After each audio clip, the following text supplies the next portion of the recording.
understanding of social and political transformations, producing high-quality studies referenced by the academic community and policymakers globally. We host various regular events designed to foster a collaborative and engaging environment for students and faculty members. These include brown bag seminars, focused discussions on politics and international relations.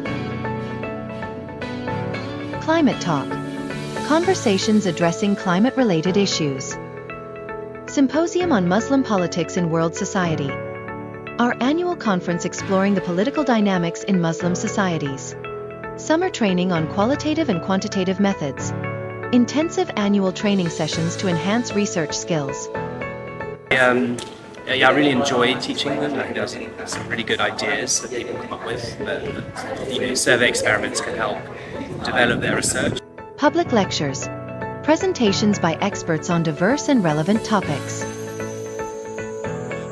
Book discussions, in-depth conversations on significant publications. Casual gatherings, informal meetups that strengthen community bonds among faculty and students. Together, these events create a thriving, intellectually stimulating atmosphere where both students and faculty can excel. Join us at the Faculty of Social Sciences, where we cultivate knowledge, inspire change, and make a global impact.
Welcome to Indonesian International Islamic University. Established on June 5th, 2018. This campus is expected to be a place for the growth of faith and humanity. We recognize truth and humanity as our motto because we believe that Islamic values and humanity are always connected.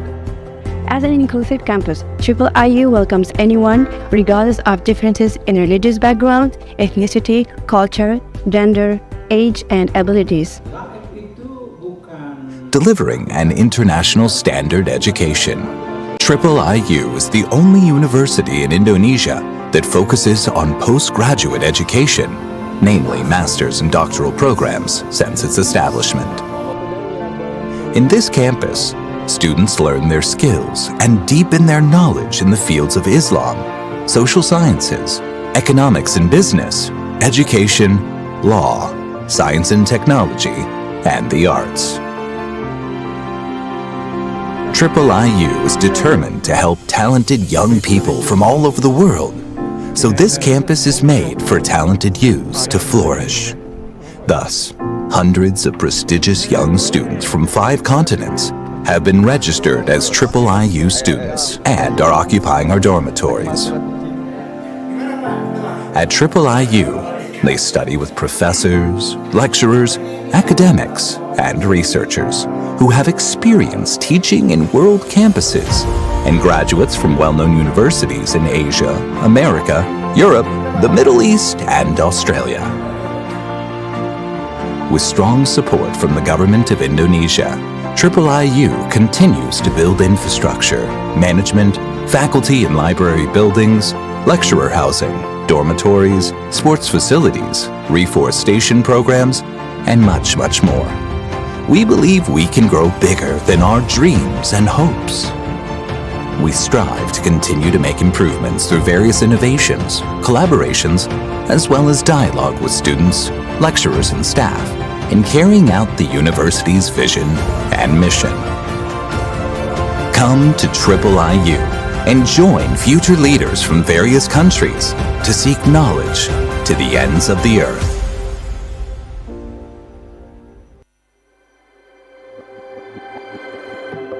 Welcome to Indonesian International Islamic University. Established on June 5th, 2018. This campus is expected to be a place for the growth of faith and humanity. We recognize truth and humanity as our motto because we believe that Islamic values and humanity are always connected.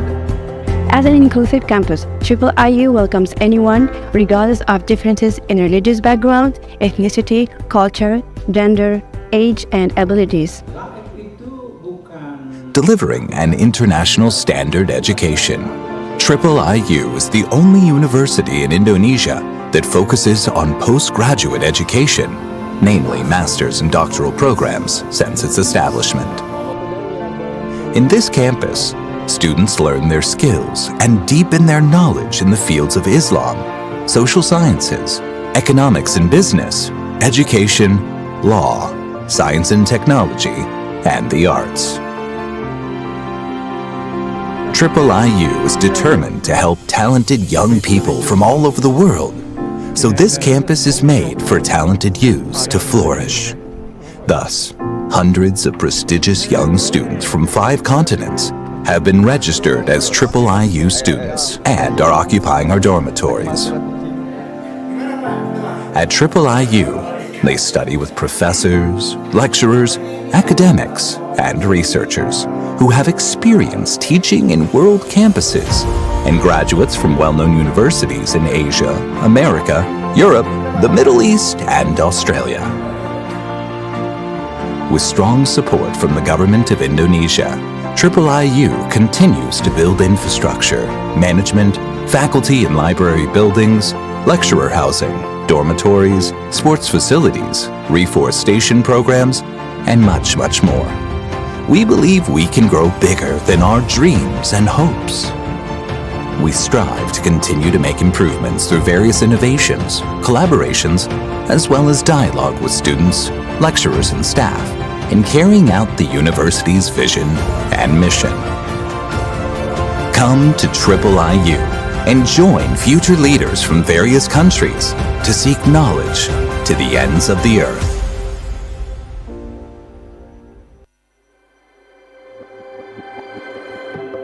Welcome to Indonesian International Islamic University. Established on June 5th, 2018. This campus is expected to be a place for the growth of faith and humanity. We recognize truth and humanity as our motto because we believe that Islamic values and humanity are always connected. As an inclusive campus, IIIU welcomes anyone, regardless of differences in religious background, ethnicity, culture, gender, age, and abilities. Delivering an international standard education, IIIU is the only university in Indonesia that focuses on postgraduate education, namely master's and doctoral programs, since its establishment. In this campus, students learn their skills and deepen their knowledge in the fields of Islam, social sciences, economics and business, education, law, science and technology, and the arts.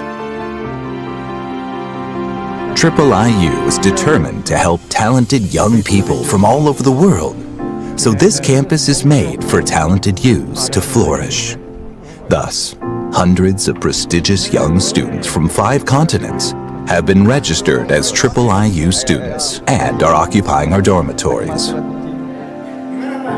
At IIIU, they study with professors, lecturers, academics, and researchers who have experience teaching in world campuses and graduates from well-known universities in Asia, America, Europe, the Middle East, and Australia. With strong support from the government of Indonesia, IIIU continues to build infrastructure, management, faculty and library buildings, lecturer housing, dormitories, sports facilities, reforestation programs, and much, much more. We believe we can grow bigger than our dreams and hopes. We strive to continue to make improvements through various innovations, collaborations, as well as dialogue with students, lecturers, and staff in carrying out the university's vision and mission. Come to IIIU and join future leaders from various countries to seek knowledge to the ends of the earth.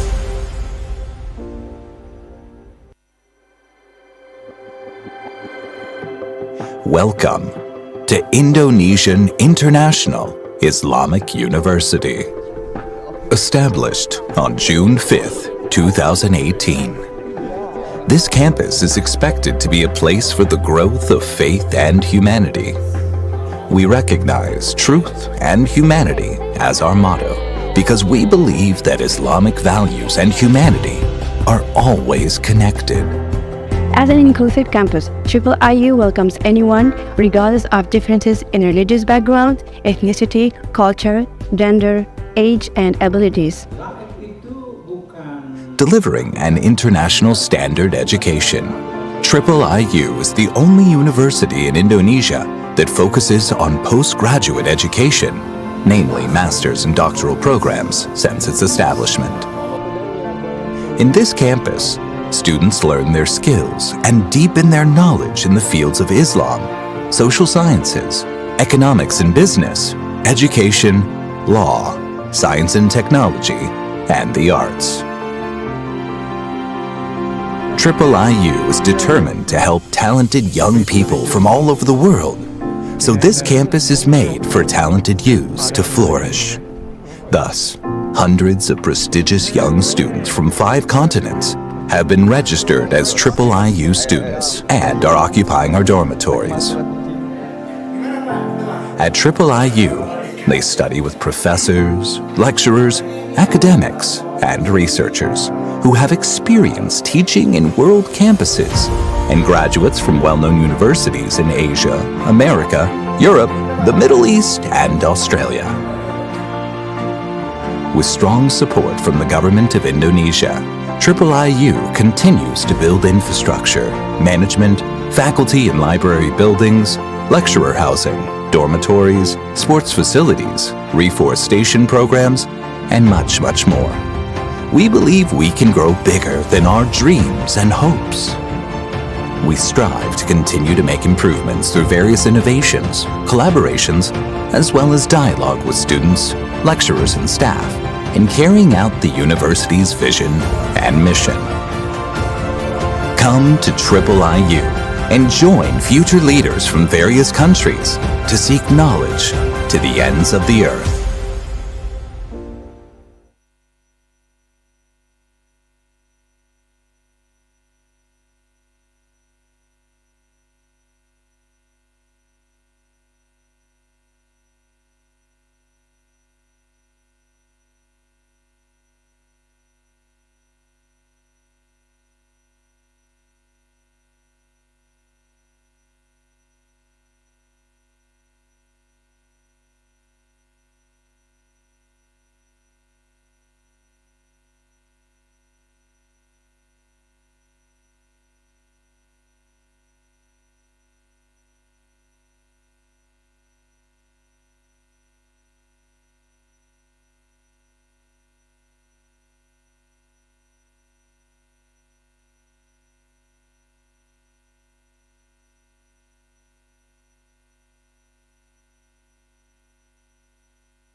Cek.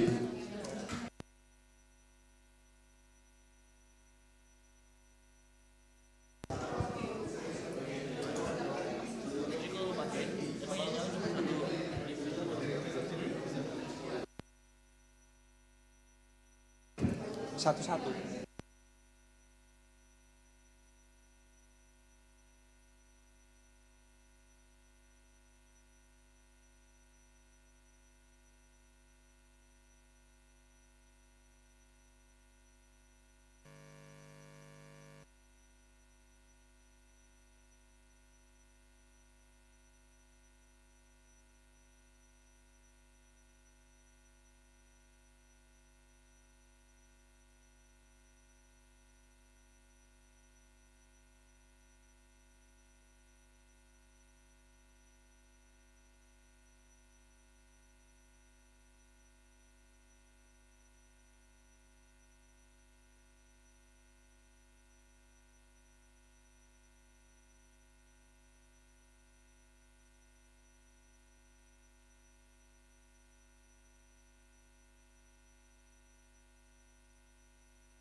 Kayaknya udah siap Ya, mulai. ya, saya ingetin aja ya. Tes satu dua. Good morning, ladies and gentlemen. Please kindly have your seats as the event will begin in a few minutes. I warmly welcome you to the teleconference room located at Faculty B, Universitas Islam Internasional Indonesia. In case of emergency, please remain calm and exit through the doors available on my left-hand side. And we hope you can set your phones on silent or vibrate to keep the event conducive. Thank you for your attention and cooperation.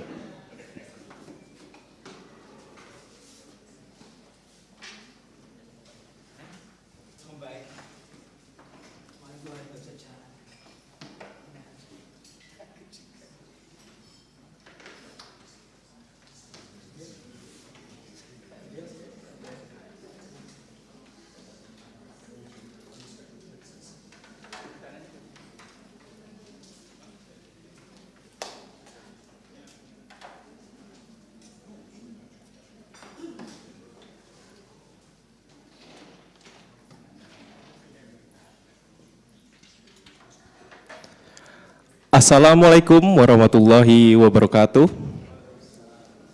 The Honorable Rector of Universitas Islam Internasional Indonesia, Professor Jamhari, the Executive Director of Yayasan Visi Indonesia Raya Emisi Nol Bersih, Dr. Susanti Sitorus, the Executive Board Members of UIII, distinguished panelists, our beloved students, and all respectable guests. Welcome to the Commitment Initiative launching event. Allow me to introduce what Commitment stands for, which is Kerangka Ekonomi untuk Indonesia Tanggap Iklim Menuju Emisi Nol Bersih, otherwise known as Climate Responsive Economic Framework for Indonesia towards Net Zero Emissions Initiative. Commitment aims to strengthen Indonesia's economic policy framework to ensure resilient, low-carbon, and equitable Indonesia development. This includes engaging all stakeholders to manage the long-term potential of transition while also anticipating risks arising for climate change. I'm Fahrul Hafiz Rinaldi, and on behalf of the UIII and Faculty of Social Sciences and Faculty of Economics and Business, organizing committee will shortly begin this event. To commence this event, please welcome the Honorable Rector, Professor Jamhari Ma'ruf, to the podium to deliver his welcoming remarks.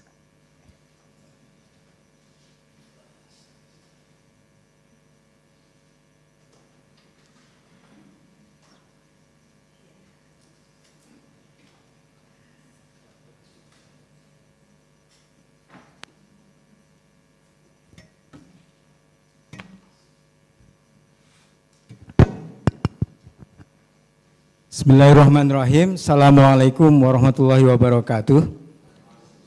Very good morning to everybody. Distinguished guests, Ibu Susanti Sitorus, Ibu Surabi Menon, and also other scholars and academicians, Pak Dekan and Ibu Dekan, and students and researchers coming to this event. It is my great pleasure and honor to welcome you to Universitas Islam Internasional Indonesia and to this special event, the launching of, sorry Pak Siro, can you text?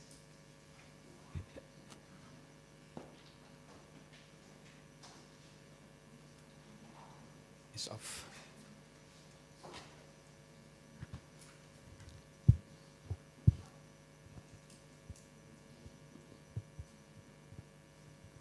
I repeat, it is my pleasure to greet you and to welcome you to our university, Universitas Islam Internasional Indonesia, and to this special event, the launching of the Commitment Initiative, Kerangka Ekonomi untuk Indonesia Tanggap Iklim Menuju Emisi Nol Bersih. The Commitment Initiative is designed and implemented by the Faculty of Economics and Business in collaboration with the Faculty of Social Sciences and supported by Viria NEB. So welcome to our university, triple IU, so 3I. So you can imagine if Universitas Indonesia with one I is an excellent, So you can imagine our university with triple I. So we'll be excellent for this world and the world after. Bagus untuk dunia dan akhirat. This event marks not only the beginning of a new initiative, but a meaningful commitment to address one of the most urgent and complex challenges of our time, climate change. As we are aware, Indonesia faces significant challenges in addressing climate change. We are facing the dual challenge of sustaining economic growth while confronting the intensifying impact of the climate change. As a country vulnerable to rising sea levels, extreme weather, and environmental degradation, yet also committed to industrialization and poverty reduction, we find ourselves in critical balancing act. This is not just technical issues, it is a question of resilience, equity, and long-term national vision. At our university, we have always stood at the intersection of knowledge, inquiry, and impact. We believe that higher education is not only about understanding the world as it is, but also about imagining and shaping the world as it could be. The KOMITMEN initiative responds directly to the problems we are facing in building an adaptive economic amid the challenging climates. It aims to strengthen Indonesia economic policy framework to ensure resilient, low carbon, and equitable development. KOMITMEN also aims to engage all stakeholders to manage the long-term potential of transition while also anticipating risks arising from climate change.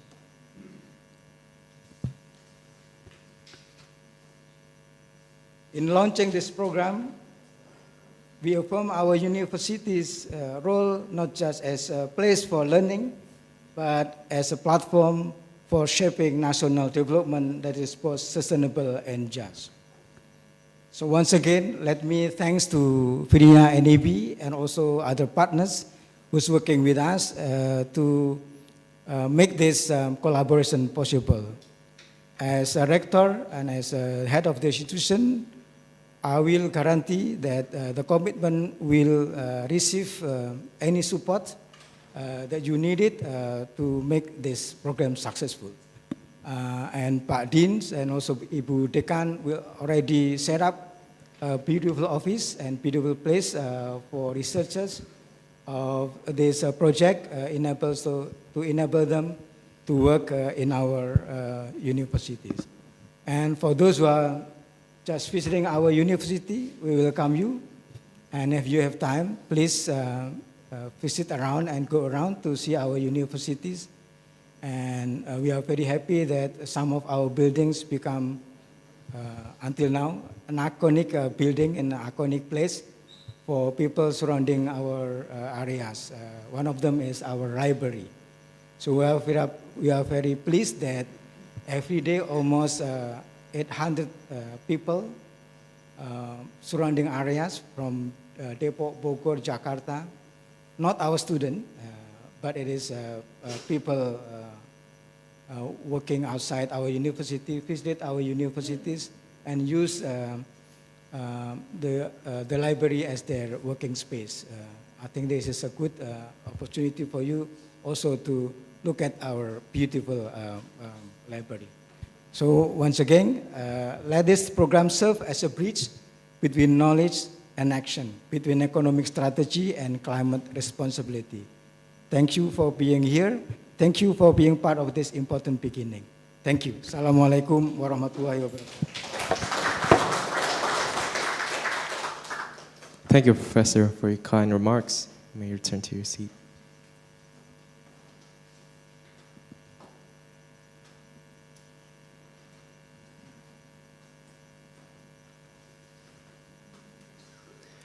Continuing our agenda, please welcome the Executive Director of Yayasan Visi Indonesia Raya Emisi Nol Bersih, Dr. Susanti Sitorus, to deliver her welcoming speech.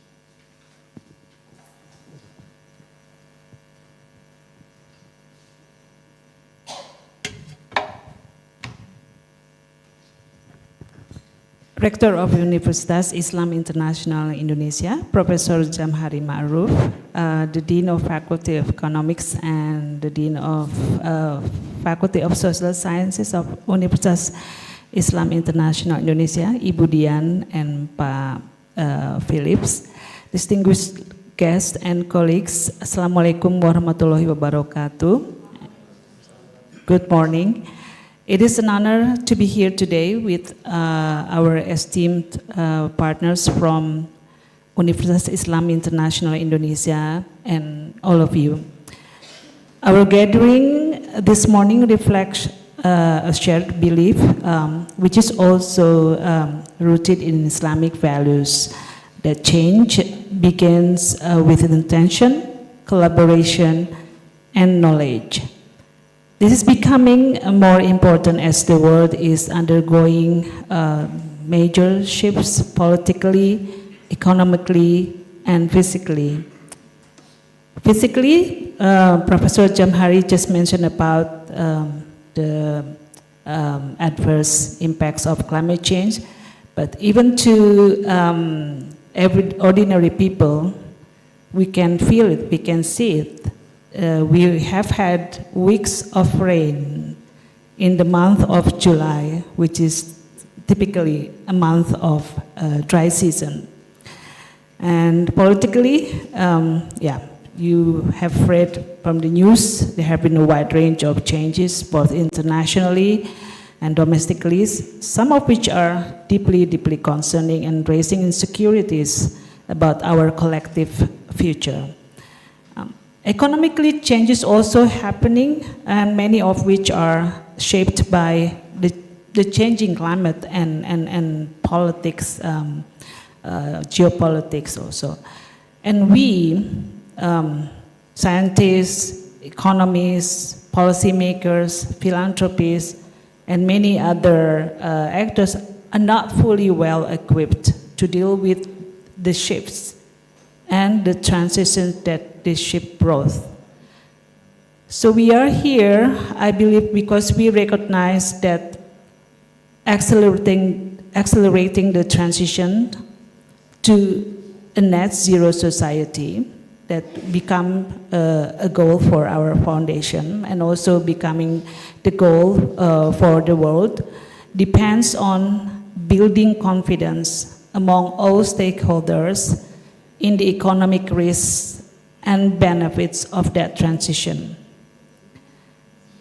So we are a climate foundation. The INB was established in 2022 to serve as a bridge between philanthropists and local partners and to facilitate programmatic partnership to support Indonesia accelerating the transition toward net zero emission goals with a focus on energy-related sector.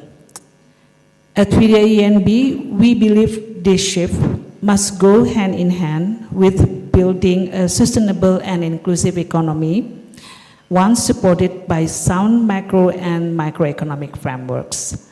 So it is in our vision the goal for net zero emission with the regenerative and equitable economy. We truly believe that the outcomes from net zero emission should also about economy that works for everyone. But first of all now here, as we are trying to achieve the emission goals, we have to, we can only do that if the economy, our economy is in a good shape. And we believe we are not in that, we don't have that condition. And that's why we are very proud to support KOMITMEN, this program that has been initiated by the Universitas Islam International Indonesia, especially the team of Pak Yudo, Ibu Dian, and others. KOMITMEN is designed not just as a technical intervention, but as a collaborative platform. It brings together stakeholders to ensure that our policies address both macro and macro level vulnerabilities with evidence, inclusivity, and shared purpose. So we, in FIDA ENB, we are trying to build this capacity for economists to help us, to help the policymakers to guide us through this transition. And this is not just research, but also commitment will have, will facilitate training, dialogue, and policy co-creation. And through these efforts, we hope commitment could empower analysts, policymakers, civil society to shape a just and equitable transition. Actually, I have a short remark, but Yudo asked me to talk a bit longer, so so bear with me. So commitment is one of our initiatives in the context of empowering and strengthening the capacity of Indonesian policymakers and also scientists working on economic related policies. We also have supported Decarbonization for Development Lab, or DFD Lab, currently hosted by CSIS. The focus of CSIS through the DFD Lab is now looking at the nexus, at the climate and trade nexus. We know that currently with a lot of countries going through transition and issuing climate policies, some have risks on our economy, our trade, and so this is their initial focus. But this lab, what is important is that also what I expect from a commitment later is it helps us to expand the group of economies working on climate and trade nexus. So through commitment, we hope that you could help Indonesia to also expand, to broaden the group of economies working on the climate and macroeconomy.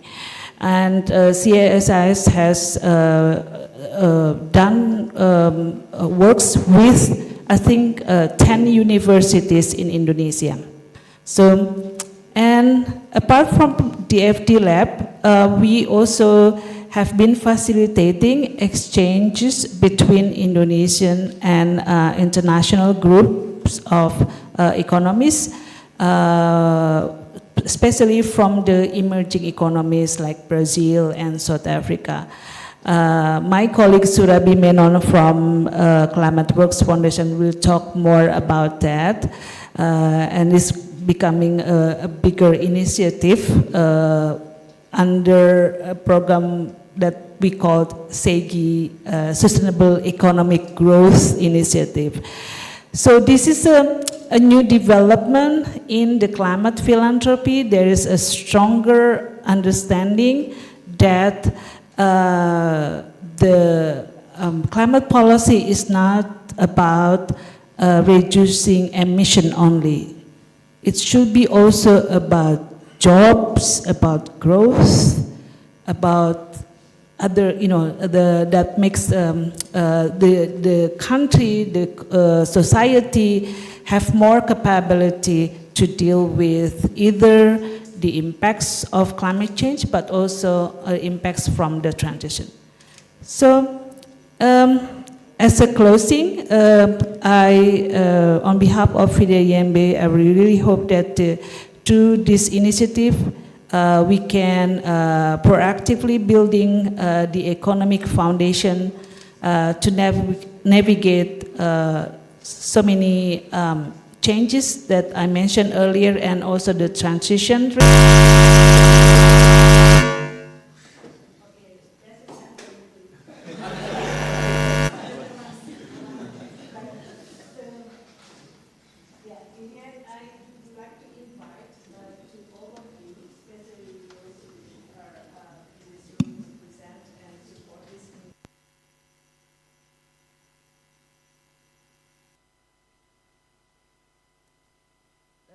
the commitment will launch and organize later throughout in the coming months.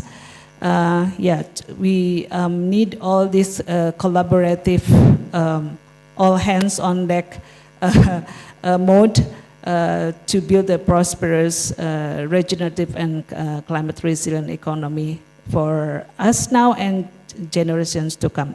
Thank you very much. Wassalamualaikum warahmatullahi wabarakatuh. Thank you very much, Dr. Sitorus, for your insightful remarks. We will now we'll now enter a photo session, a quick one. Yeah, with the Honorable Rector, as well as all the panelists and moderators. Yeah.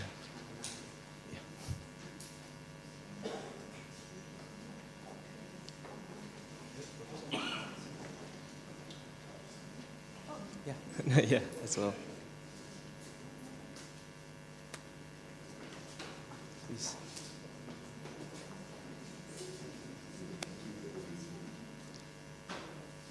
So to the UIII media team, please proceed to take documentation.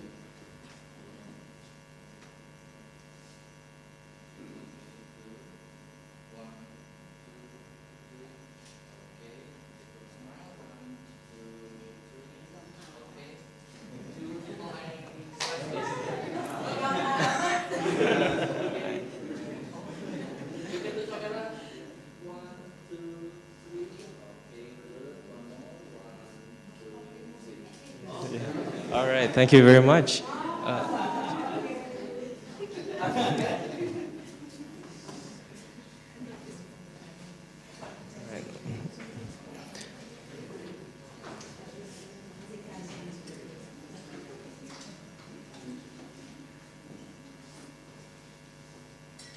Okay, ladies and gentlemen, now we will enter the first panel session, Objectives and Strategic Outcomes of Commitment, chaired by Mr. Oka Lesmana. To Mr. Oka, I'll pass on the mic to you, and you may invite the panelists to the stage and introduce them. Thank you.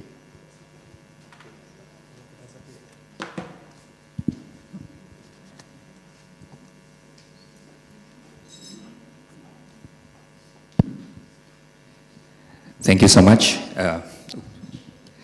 Good morning, everyone, and welcome to this rare gathering where climate scientists, central bankers, service servants, civil societies, and skeptics, all types, agreed to sit in the same room without blaming each other yet.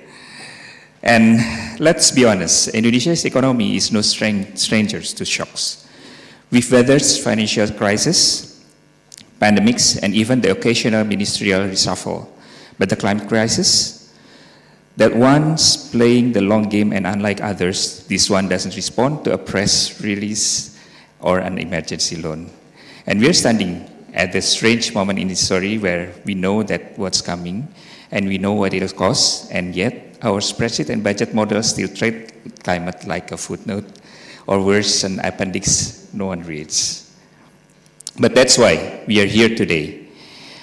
Commitment isn't just another acronym.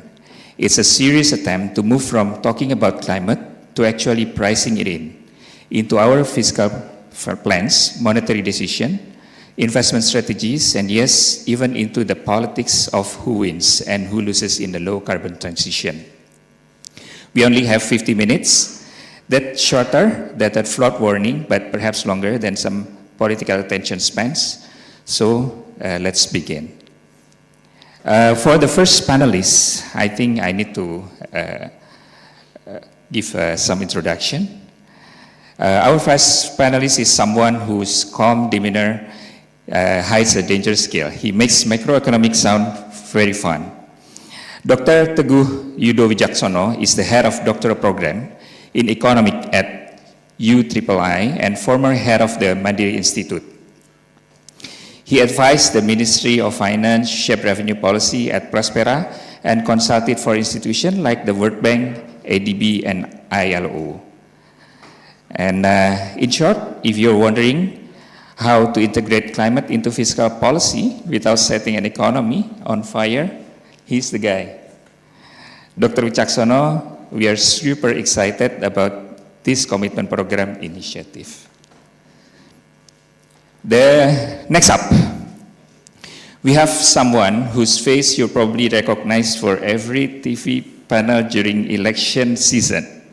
Usually the one staying calm while everyone is panicking. Dr. Vermonte is the Dean of Social Science of UIII, former Executive Director of CSIS and Chair of the Indonesian Pollster Association for the last 10 years. But he just handed over last week, and he's a nationally trusted political interpreter, and let's admit it, the one person on this panel who might actually enjoy being asked, so what's going to win the next election?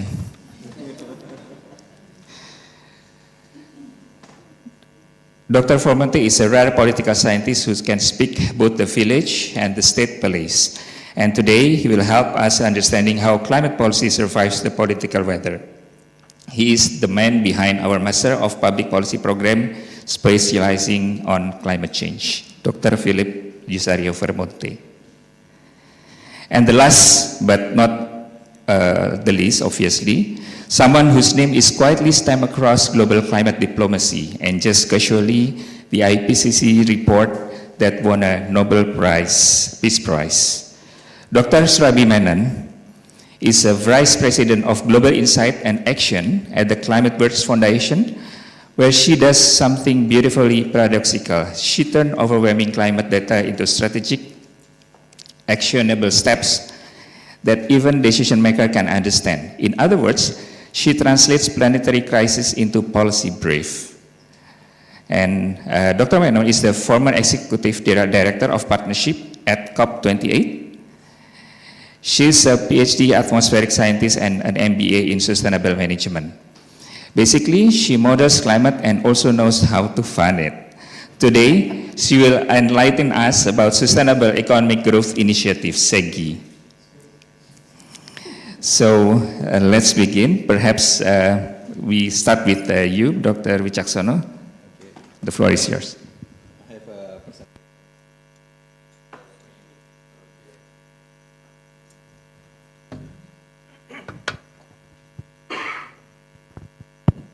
First of all, Assalamualaikum warahmatullahi wabarakatuh.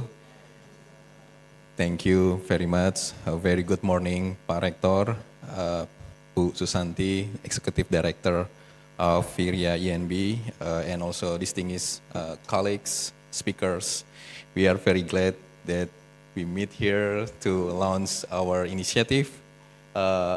We call the initiative is Komitmen. This is sort of the acronym. Well, not really precisely similar the acronym, but we try kerangka ekonomi untuk Indonesia tanggap iklim menuju emisi nol bersih.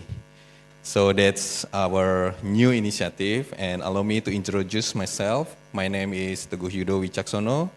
I am a lecturer at the Faculty of Economics at Universitas Islam Internasional Indonesia. And I happen to be also the initiative lead for this commitment. So let me begin our perhaps rationale why we set up this initiative. Next slide, please. So I guess even though Pak Oka mentions that there are some skeptics, but I think we all here agree that climate change this is sort of a critical economic challenge in our time. And when we see the narrative about this climate change, we think about the risk. I mean, economists always talk about risk and how we mitigate risk. So at least climate change brings two potential threats. First is physical risk, physical threat like extreme weather. This is exactly what Bu Susanti mentions during dry seasons. We still experience heavy raining. And also transition risk from economic policy changes, economic transformations. Even last time, last week, I think last 2 weeks, I went to CSIS. We discussed about the CBAM policy, carbon border adjustment mechanism. And we think that I think if we reflected like 5-10 years ago, no one thought about CBAM. So it's pretty much unanticipated from the Indonesia side. This is kind of the transition risk that we should mitigate and we should address in our global or general economic policy. And these risks have some impact on not only Indonesian economy but also the global economy, and these have some impact on macroeconomic stability. Now, in the context of Indonesia, I think Indonesia is in the forefront of this risk. We face unique climate risks like rising sea levels. We know that in the northern part of Java, we experience sort of the abrasion and issues related with the rising sea, extreme weather, and also potential economic disruption. So if we think floods that happen, and it has some impact on on the assets of property and so on and so forth. And the second one, the third one that we see that in terms of the macroeconomic implications, so transitions, achieving carbon neutrality requires massive economic restructuring with significant policy implications. So not only in terms of reducing emissions, but there are some real jobs that are affected by this transition as well. And also, like even though there are some displaced in terms of jobs, but also there are possibility of economic opportunities that we need to address as well. So we think that without proper planning, Indonesia would run some sort of risk, disorderly transitions that could destabilize our economy. So that's why I think this is the rationale why we think commitment is a strategic initiative. So next slide, please. What is commitment? Commitment basically represents our, this is a joint collaboration work with from Faculty of Economics and Business and also Faculty of Social Science. Both faculties have their own strength. For instance, in the Faculty of Economics, we have Sustainable Finance Program. And also in the Faculty of Social Science, we have the climate change policy. So we want to leverage our strength and to bring some kind of new ideas, fresh ideas to address this climate change problem. Now, our objective in this initiative is that we want to develop a responsive macroeconomic and fiscal framework and tools that really integrate climate risk. But we are going to move beyond this framework. One thing that when we try to stock taking the issues, we see that the problems is also underneath is like the microeconomics problem. So for instance, like stranded assets and assets at risk because of this climate change, and we are going to, develop some sort of the methodological aspect on this area. And the last one that we are trying to do is part of this initiative, we are going to build sort of the capacity and collaborations. So the very fundamental philosophy of this initiative is it's open platform. It will foster a network of stakeholders, and we strengthen the capacity through collaborative research and also policy dialogues. So let me explain the problems that we are trying to address with this initiative. Perhaps next slide. So when we designed the program, we have identified at least there are 3 potential gaps. And these gaps are actually interconnected, and these gaps become challenges that we have to address simultaneously. First is about the policy gaps. So in terms of the policy gaps, we observe that there are needs for policy tools. So for instance, like macroeconomic policy at the moment have not been fully adopting yet climate responsive tool. And the other area that we observe is the fragmented policy. So for instance, like monetary authority in Indonesia, Bank Indonesia, OJK, they have their initiatives, and also the fiscal authority from Ministry of Finance, they have also another initiative, carbon tax, and so on and so forth. But we've seen that this kind of initiative haven't been like created to be coherent. So we see that this is some sort of the policy gaps that we need to address. The third one is policy myopia. So essentially, our leadership tend to think under like 5-10 years, and economic policy tend to focus on the short run. Meanwhile, lack of forward-looking. Climate has long impact, and this is need to be addressed. Consistency across times. Now, when we think about the policy gaps, we identify that the policy gaps might be driven by methodological gap. So for instance, like we are not fully able to identify risks associated with this climate change. Perhaps there are few tools to assess impacts of climate change. Meanwhile, these risks actually threat the overall stability of our macroeconomy. And we think that in terms of this methodological gap is massive capital reallocations for doing the transitions. So some study estimate that we need 9.2 trillion annual investment for net zero transition. So this is kind of the massive capital reallocation. The third one that we identify in terms of gaps is coordination gaps. So climate transitions require strong coordinations across sectors. So not only monetary authority, not only fiscal authority, but also the technical ministries as well. And that's why part of this initiative is we are going to build collaborations. We are going to engage policymakers, academics, civil society to together build, not only research, but practical implementations in terms of policy. And of course, solutions have to be inclusive to address all of the diverse stakeholders.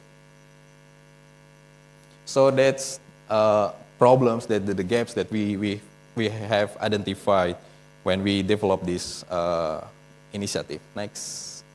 So in terms of the activities, we have sort of 4 core objectives. First, given that the name, we want to establish sort of the climate responsive macroeconomic and fiscal framework. This is our first pillar, first objective. The second objective that we think very important is to develop sort of the stranded asset valuations methods. So one is from coal and energy sector is very well developed. Another that we think is very important is valuations on the property and land. Why? Because in terms of the policy, we know that housing and land taxes, pajak bumi dan bangunan, account for very big revenue for the local government. And the way the local government assess land value is going to increase over years. Meanwhile, we know that, for instance, in some places, the asset values are actually declining because of this rising sea level, because of regular floodings, and so on and so forth. So this mismatch between the true value and the value that is assessed by the local governments will create long-term fiscal problem in Indonesia.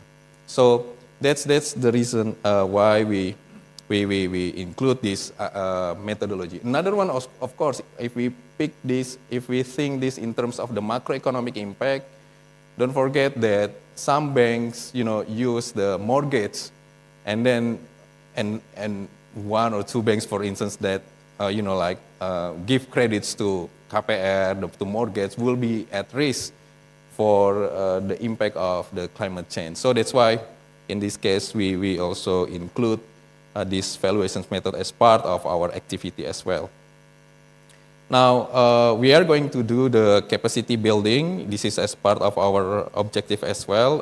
Basically, in the beginning, we are going to engage policymakers. We have identified key stakeholders from Bank Indonesia, OJK, Ministry of Finance, LPS as well, and financial sectors, together to build, to work in this climate responsive macroeconomic and fiscal framework, and also to develop kind of collaborative framework with both policymakers and private sector as well. And that's why the last part is our approach is about the multi-stakeholders collaborations for policy action. Next.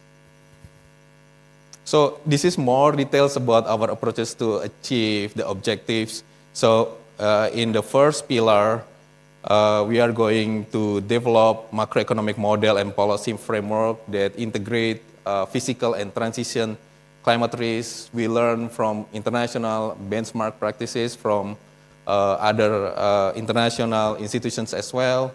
We are going to map out macro and fiscal tools, measures. Basically, we are going to stock taking the current policies, both at the monetary and fiscal policies, and we try to benchmark with other countries and what we can adjust in Indonesia from those policies. The third one is provide a crucial reference for national and subnational policymakers. On the standard asset valuation method, we are going to develop sort of the standardized approach, and we are going to begin with priority sectors. I mean, like with this activity, we are going to focus on energy sector, particularly on coal, housing in climate vulnerable areas, and also palm oil plantation. Of course, we are going to, include other sectors as well, but this is the three that we start to analyze. And we hope that we can address some sort of the critical gap in terms of the policy. On capacity building, we are going to strengthen the expertise of economies, and also we are going to work with Firia ENB grantee. We have a really close relationship with them and also other institutions. We will produce knowledge products, generate academic working papers, but of course we will have some policy dialogues to disseminate insights, and we try to have kind of the climate policy champion. So we identify regions, local district leaders that are really committed to climate policies and strengthen their capacity and help them to design a policy. The last one is stakeholder engagement. We are going to have inclusive collaborations. We leverage other forums that are already in Indonesia, that exist in Indonesia, and we are going to have the collective actions as well. Next. So I guess this is to summarize the initiative.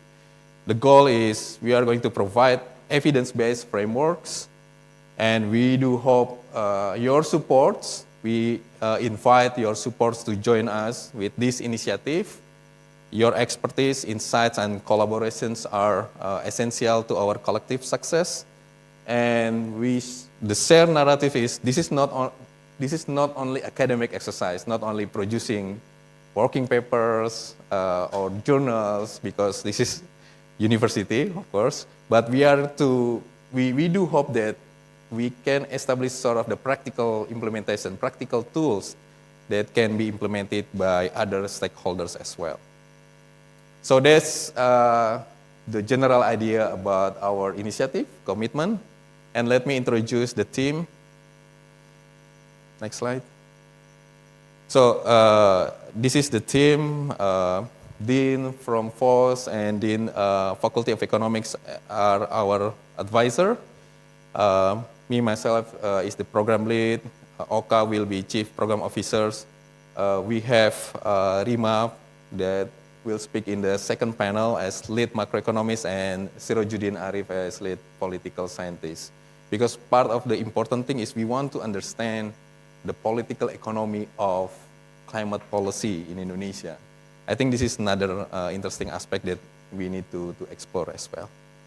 Okay, I think that's all from me. Pak Oka, again, thank you for being here together with us and join with us in this initiative. Thank you. Thank you, Pak Yudo. I think I propose to have Pak Vermonte and then also Dr. Menon to speak, and then your valuable question will be on the last session. So, Pak Phillips, please.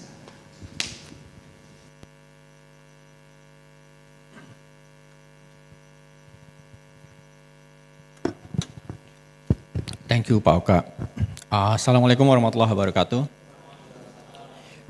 Very good morning, everyone. Again, on behalf of UII, I would like to echo what Professor Jamhari, our beloved rector, welcoming you to the university. And because this is new university, there will be a lot of introductions for all of you who are coming to the university for the first time, and as well for those of you who are coming second time or third time. There are always new things at this new university. We like to call this university a startup university, right? Because under the leadership of Professor Jamhari as a rector, and the previous rector, Professor Komarudin Hidayat, who is not with us today, we are given a very wide opportunities by the leadership of the university to initiate, start a program, and then establish basically whatever we want, as long as it will not cost a lot of money, according to our rector. And then if we could as well find alternative sources of funding, because in the end, this is a new university with a mandate of becoming an international university with international students. The university is 4 years old. We are entering our 5th year, and already we have about 500, 600 students, only master's and PhD program, coming from more than 40 countries, mostly from the global south. Students are coming from Africa, Middle East, South Asia, Central Asia, Southeast Asia, and we do have students coming from Latin America, and one student, if I'm not mistaken, from even the United States, which I think contribute to the richness of the body of knowledge that we can produce in years to come. Now, I'm not going to talk about the scientific aspect of climate change, because I'm tasked by the lead program, Dr. Teguh Yudo Wicaksono, to specifically talk about how the university would contribute to the emergence of future leaders on climate. Because that's, I think, in essence, is the role of the university to produce actors, new scholars, and then those who are working on specific fields. In this case is climate change. So when we were established back in, when we started receiving students in 2021, I'm specifically speaking only on the Faculty of Social Sciences, because my colleague, Professor Dian, will, I think, will have a closing remarks. We'll talk about Faculty of Economics. When we start receiving students for the Faculty of Social Sciences, we only have MA program in Political Science and PhD program in Political Science. Pak Rector then was Vice Rector for the Academic Affair, pushed me, and the board of the university pushed me to open a public policy program. And then at that time, I was thinking very hard, you know, why would we open a public policy program in Indonesia? Why would international students come to Indonesia to study public policy here, right? If anything, what they can learn is what not to do in public policy. Well, I'm speaking as an academic, not in my other hat, right? This is off the record. Because we're thinking that Pak Rector kept pushing me, and then I eventually, at one point, I was thinking, well, I would open public policy, but it has to be on climate change, because for the obvious reason. Number one, we in Indonesia, and I think and students coming from many parts of global South country, we are the least informed, right? Number two, we are the least to receive any development and information about climate change. And number three, we will be the most affected, yet we are least prepared in terms of being a developing country, in terms of resources and so on and so forth. So that's then, I think, and climate change is generating new attention, meaning we are all learners of how to deal with climate change. And then, so Pak Rector agreed, and the board agreed, and then I was thinking very hard, who's going to be leading the program of this Master of Public Policy on Climate Change. So I only know one guy that would fit the bill, that is my all-time friend, Dr. Sony Mumbunan, right? He's right here, and then he's known, I think, in the network of climate policy advisory and so on and so forth. So I called him. I talked to Pak Sony, and I said, we are going to do this, blah, blah, blah, and so on. He was like, I'm very happy to join, but there is one obvious problem, according to him. What is it, Pak Sony? The problem that would prevent you from joining us? He said, I'm Christian. Right? Because this is Indonesian International Islamic University. So I told Pak Sony, well, you are a member of HMI, Himpunan Mahasiswa Injili. So you are free to join, right? And then, but that, I think, exactly the point, because climate change is a global problem. It cut across different religions. It cut across different countries. No matter whether you're a rich country, you're a poor country, you are affected. And then, so I persuaded him, and we are lucky that he agreed to join and lead the Master of Public Policy and Climate Change. And he's a German-trained economist, you know, very disciplined and so on. So we are happy where we are now with the climate program. So as we prepare the program, I'm sitting with Pak Sony, writing up the proposals and so on and so forth. He got a phone call from Dr. Michelle Schaefer, who are here as well. And Dr. Michelle happened to be just arrived in Jakarta, right? And then he know Pak Sony for a long time. He had to be here because his wife got assignment as a diplomat in the Netherlands embassy. And Pak Michelle was asking Pak Sony, what can I do in Indonesia? So then the next day, Pak Sony met him. And then the rest is a story. You know how it is, right? So stars are aligned for us. Because Pak Michelle, of course, many of you know, he's one of the author of the UNFCCC report. He's a climate scientist. And then he helped us building this new program. Now the good news, we're not stopping there. So we had a new PhD graduate from the University of Wisconsin-Madison, Dr. Priza. Right? So he came here when we were preparing, and then he knew one of us at the Faculty of Social Sciences. So he came just to have a chit-chat, and then he overheard what we are planning, and he got interested. He just graduated from Environmental Studies program from the University of Wisconsin-Madison. So we brought him along to our faculty member meeting, annual meeting like what we are going to have in the next few days. And so he agreed to join. And then it seems to me when Pak Sony and others were talking about this would-be program, Pak Priza got excited. He called his supervisor in University of Wisconsin-Madison. Her name is Professor Anna Gate. And Professor Anna Gate is the Vice Dean of the Nelson Center for Environmental Studies at the University of Wisconsin-Madison. So Professor Anna got excited hearing things from Dr. Priza. And then Pak Priza approached me in that meeting. He said, my professor got excited about this. Would you set up a meeting next week or next month with her? I said, no, let's do a Zoom meeting tonight, right, with Pak Sony.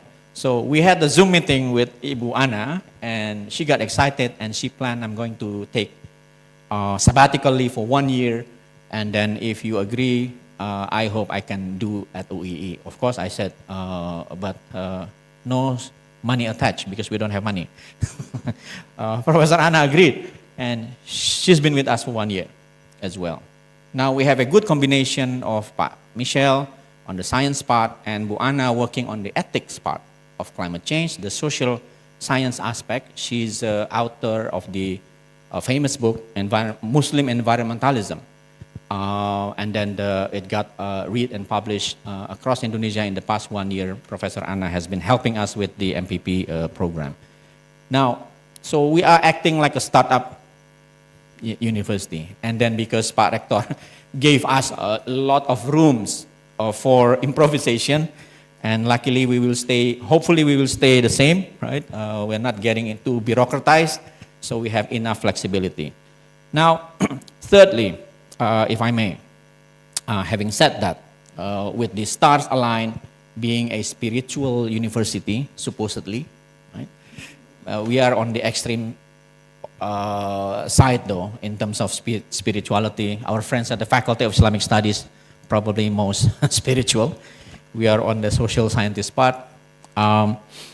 Then when this happened, we talked, Pak Sony, myself, Pak Siro as the head of the MA program and Pak Jayadi PhD program, we were thinking, well, it reminds us of Paulo Coelho, the author, the famous author of The Alchemist, and when he was saying, if you believe in something, the universe will conspire in your favor. Right? So it seems a conspiration, a good conspiration from external partners and then conspiration at the local level partners, which Pak Yudo and Pak Siro had been thinking about writing these proposals, and then now we are lucky Ibu Susanti Sitorus agreed to support, and that this is a conspirational, right? A good conspiration. We're gonna engage with you from other donors, if you will. Hopefully you will. And then different scholars, different universities, think tanks, and so on. And we got help as well when we are developing this MPP program on climate change. The Chief Economist of Global Green Growth, Dr. Kurnia Rusat, has been with us as well from the first day. So this is hopefully a good conspiration to continue. We are not reinventing the wheels because there are many climate initiatives already. So we are just a small startup entity trying to contribute what we can. Because I think we do have some advantage being an international university. We have students coming from 45 countries, all eager to contribute as well and mitigate the problem of climate change, because this is existential problem. It's survival problem, like what Pak Yudo has said. You know, Indonesia with the long coastal areas being an archipelago, for sure, this is existential problem. It's already felt in many coastal areas in Indonesia, as well as from the countries where our students are coming. So it can be a model for South-South triangular cooperation. For donors, it is, I think the university provide a good model for South-South triangular cooperation. Cooperation among southern, global South country, helped or joined by countries from the North, which is, I think, hopefully still a good model for global cooperation.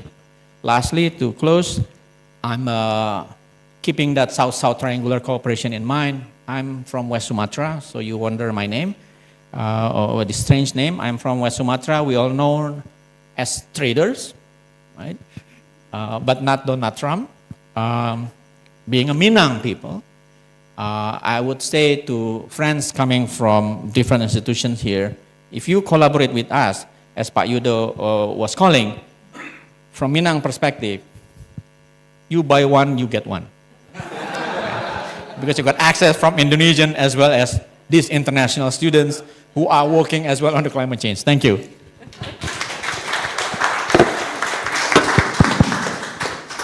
Thank you so much, Pak Phillips. So we invite Dr. Menon, please.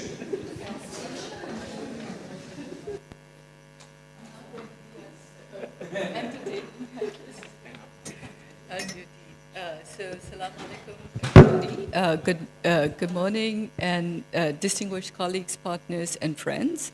It's a real honor to join you today to conspire and to work with you, especially to be part of the launch of KOMITMEN. It is an initiative which was very well described, so thank you, Yudo, for doing that. It brings in the intellectual rigor that is needed in the Global South, policy relevance, as well as a cross-sectoral collaboration, which is really important in these critical times that we are facing with the climate challenge. And it is also really important for us, particularly at this time when implementation is key, to be aligning economic policy making with economic growth and climate ambition and action. So Indonesia, as we all know, sits at this nexus of opportunity, responsibility. The population is over 270 million, very large population, very young population, and an amazingly rich, biodiverse country. Had the opportunity to go to Raja Ampat a couple of years ago. It was just amazing. The only place really where you can see the amazing corals, nowhere else in the world. So as part of the G20, Indonesia also, especially with the prevalence of the Global South leadership, is a country on the rise. And with its ambitious 8% annual growth, which the new government has raised, it is very challenging, but it's also really important to meet the aspiration for the people and play a leadership role, especially as we talked about how different Global South countries are coming here to learn. It is time to step up, and I think, just being here for the last few days, everybody is so happy and joyful. So sort of like, how do you meet the aspirations and keep the joy and the richness here through smart planning, and especially to think through the reallocation of the 9 trillion that is needed to do the transition here. So like every other country, every country in the world, the climate risk is really strong. And as a climate scientist, we all know with Michelle that this is the most important decade. We've been saying that last decade. Nothing really happened, and this is the time to really do it. I was also part of COP28 in the UAE, spent several months there working with the team, and we really felt it was sort of a big initiative through COP that we need to bring the Global South, bring some of the challenges, the adaptation challenges that are needed, but also think finance dilemma that we all face in thinking through what does this look like. So the risks are now, and this is the action that we have to be taking to think through. There is money. Every country has money, but the transfer of assets from the global north to the south is not going to happen very easily because every country is facing huge challenges with climate risk. So we have to think through where are the investments that are possible in the country in order to make the right kind of growth agendas linked with the kind of climate transitions that need to be happening. So just looking through work going on in Indonesia, because a lot of innovation comes from many different countries. Like we had the JET-P through South Africa, and then Indonesia also has been working on the JET-P, but also the fiscal planning reform that has happened here through, I think you mentioned a little bit, the climate budget tagging, which is really important, even though it might sound boring, but that is really important. And also the risk stress testing for the banks, with I think you also mentioned with OJK that you've been working with. Some of those innovations are really needed to move towards climate-aware fiscal planning. Indonesia is also very rich with nickel, and that is very important, especially with the banning of raw nickel imports in order to help sustain industrial production here through the value chain piece for battery manufacturing. So all of this is really important for competitiveness in this new green economy. But as I think you mentioned, Yudo, as well in your talk, all of these efforts are really important, but they tend to be fragmented in different places. So how do you bring things together so that we're working not just here in the university, but also with other countries, other universities, think tanks, who are also sharing similar kind of transition hardships and trying to figure out what's the best way to work on these. So this is where smart economic planning comes in. And commitment is exactly in that same direction of how do you bring in looking at the methodological gaps, you look at the policy gaps, and then you look at where can you grow the capacity and build a collaboration. So what we have launched at Climate Works, which Susanti has described a little bit, is the work that we're doing jointly with Susanti's team in Indonesia, with Virya ENB, with our colleagues in India through the Shakti Sustainable Energy Foundation, with our colleagues in South Africa through the African Climate Foundation, and our colleagues in Brazil through the Institute for Climate and Society. Really exciting that a lot of these, in these countries, there are initiatives like KOMITMEN that are being set up to help local economic experts to grow their capacity and be part of the international community to exchange tools, analysis, issues, topics, North-South collaboration. So it's not just Global South going to the Global North, but how about the Global North coming to the Global South, or South-South exchanges? So we're trying to build some of that. And so we're all working on new stuff. So we launched newly a Sustainable Economic Growth Initiative jointly with our colleagues in Indonesia, with Susanti and her team, South Africa, Brazil, and India, where we are jointly looking at three things. One is how do we work with macroeconomist experts in the countries who are going to be the leaders who the government will listen to, help build capacity there to work on key topics that are not defined by us sitting somewhere else, but within the countries, working closely with the policymakers, with the politicians on the social side. What are the key emerging topics that are important for the solutions don't exist? Solutions meaning the tools, the analysis, the evidence, all of that which are needed for decision making. And we don't have time. So we're already exceeding 1.5 degree threshold, the global threshold, but for every region it is very different because it's already beyond that. So we're looking at 4 thematics, which are around how do you align climate ambition within limited fiscal budget? So how do you make space in your budgets? So the reallocation of the 9 trillion is part of that. Climate risk we're all facing. What does that look like when you look at fiscal budgeting? How is the Ministry of Environment talking to the Ministry of Finance? Trade and competitiveness, because everybody's not going to just act in the name of global climate goods, right? Global public goods in the name of climate. It needs to help the country grow economically and make sense for the constituencies. And then how do you deliver on inclusive growth? So it's the quality of jobs, the quality of the wages, what does the job redistribution look like in a green economy?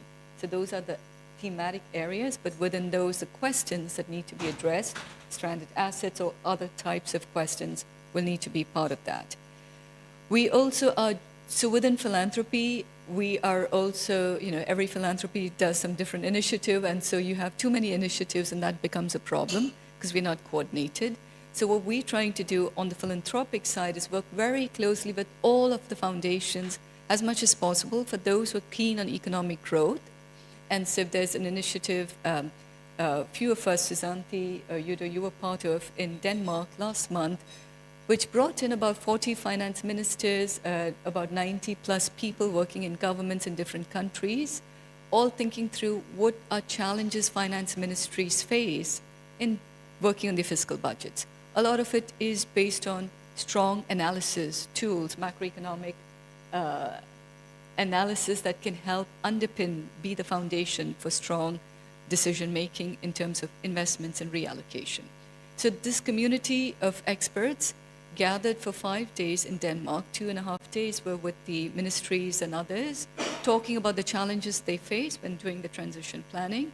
And the rest 2.5 were with experts, modelers, who are working on common topics, but different tools, because it's not just one tool. So different tools coming together and working on the same problem.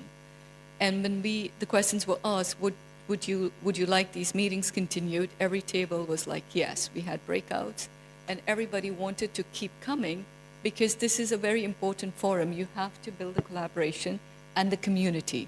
So we are going to be working very closely with the other foundations to align our communities with local efforts going on so that we can build bigger communities and work on common topics. The bioeconomy important for Brazil and Indonesia and some parts of India. So what are those renewable energy important for almost all of our countries? So how do we do things together? So we are excited to be to see the launch and the growth of Commitment and to conspire with the school to think through what can be these modes of cross-learnings.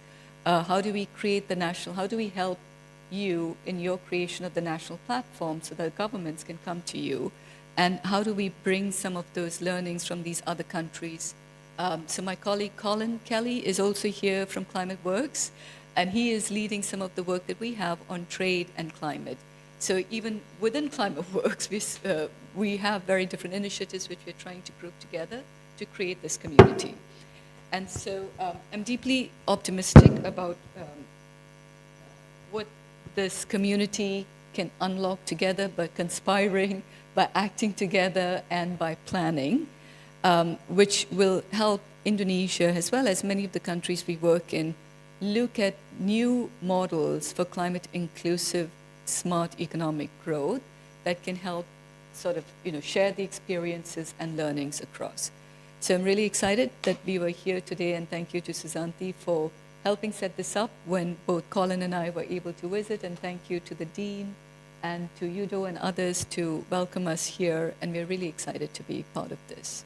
Thank you.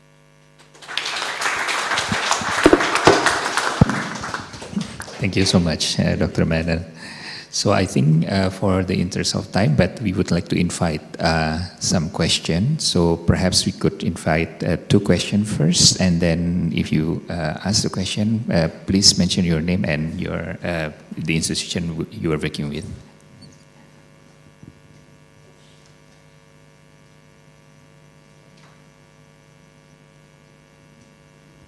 There's no question, means we are good speakers.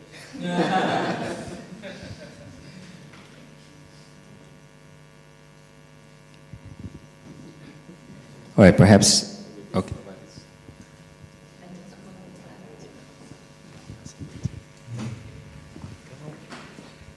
Okay, I'm Farish Noor from FOSS.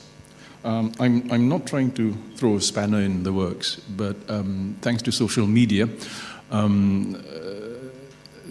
Trump has announced a new deal with Indonesia. And this is widely circulating on social media today. How would events like this impact on the long-term prospects of what you're trying to do?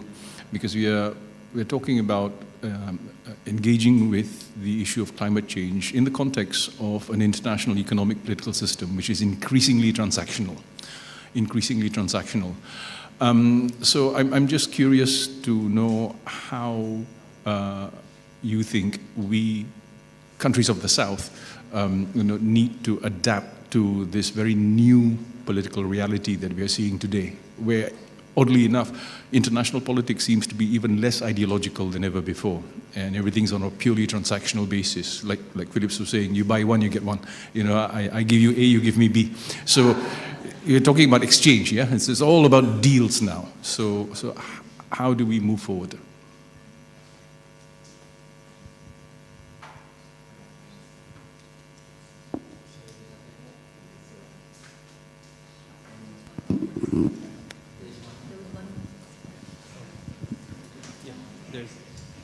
Yes, please.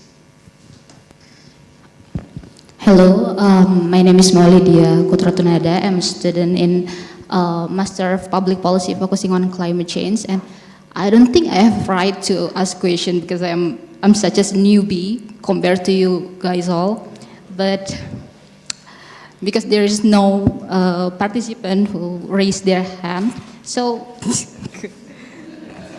I brave myself. So currently I'm working on environmental urban transformation in IKN, Nusantara. And given that Nusantara is envisioned by Green City Living Lab, so in my, based on my perspective, it can be a tipping point for us to have like policy transformations and energy transitions in Nusantara. So how does, my question would be, how does Komitmen plan to go beyond developing a policy framework to more strategically timed policies. So I remind this kind of subject from Pak Soni's class, policy sequencing. To more have strategically timed policies to prevent policies myopia, like Pak Yudo mentioned, or static efficiency, to ensure that net zero emission by 2045 in Nusantara is achievable, which is 15 years earlier than the national plan, which is NZE by 2060. I think that's my question. Thank you. All right, thank you. So perhaps I would invite one more question. Yes.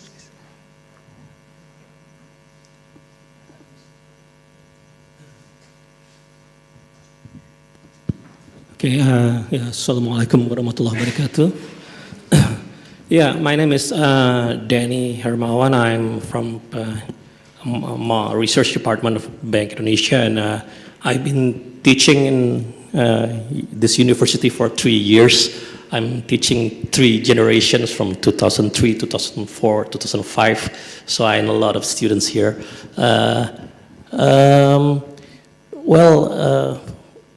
We did a research on phasing out of coal last year, but we remember that most of us focused on huge or macro things, but we forgot about micro things. Like a lot of villagers work with they move from farming to work with the coal industry for several years. When, let's say, after 30 years or 40 years, when coal is phased out, we have to think about them, how the transition is affected the villagers that lingers around the coal industry. A lot of villagers are unable to forgot to do farming again, or the impact of the debris from the coal affected their farming lands. So we make a pilot project on Kalimantan, Kutai area, when we introduced permaculture, because the land is not available to farm anymore. So we can put model permaculture. So just to prepare them in the future, so when the transition is happening, they can still live with their traditional way of farming. That's all. All right, thank you so much. I think I would like to have who first going to answer the question, perhaps Phillips.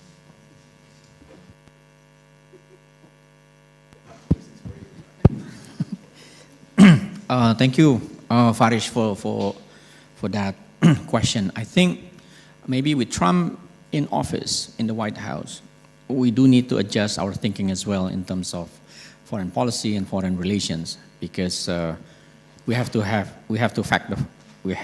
accept the fact that it is transactional world that we are living right now. But what we can do is to have, this is my personal view, principled transaction, i.e., if that fits the Indonesian national interest or your country's interest, that is a principle, transaction. Number two, Indonesia is now a G20 country, which is, according to Ibu Surabi Menon earlier, we are G20, we have to act like one. We are a G20 countries. When we are talking about the need for global north funding and so on to come down to global south in terms of financing the climate program or climate change mitigation and so on, that doesn't mean we are not investing on ourselves. I think a country like Indonesia also should invest on our own to do this program. As a matter of fact, this type of university is Indonesia's investment. We are not on the receiving end anymore, because we have to fill the gap as well. Number three, hopefully, Trump being in the White House or the US policy now go into this direction, hopefully will be temporary. There should be a wake-up call within the US. I think there will be, I think there has been political dynamics as well. And it's interesting to see what is happening in the US, rings a bell of what happened in the global South, that people disagree with the government, and then you have to come up and then find political solutions and so on and so forth. But that's their domestic problem. But I do believe that I think other countries might fill the gap, hopefully, because Trump and the US has been withdrawing from so many commitments from the UN, from climate framework, and so on. It is a wake-up call as well for us in the global South and global North, minus the US. Right? We've been, I think, for too long as well, very dependent on US contribution to so many global initiatives. Now, it's like, if you like an NBA basketball game, if the forward injured, others will fill in. Right? It's very interesting to see, the NBA basketball game. If one player injured, the top player injured, the others suddenly will be very active, and then fill in the gap. And I do hope that this kind of view among global South countries as well as others will trying to fill in the gap that the US has left in the past 5 years. I think that's my short response to. Actually, there will be a long question, the long answer to that question, but let's do another roundtable for that. Pak Yudo, please. Yeah, thank you, Pak Faris, for hard question.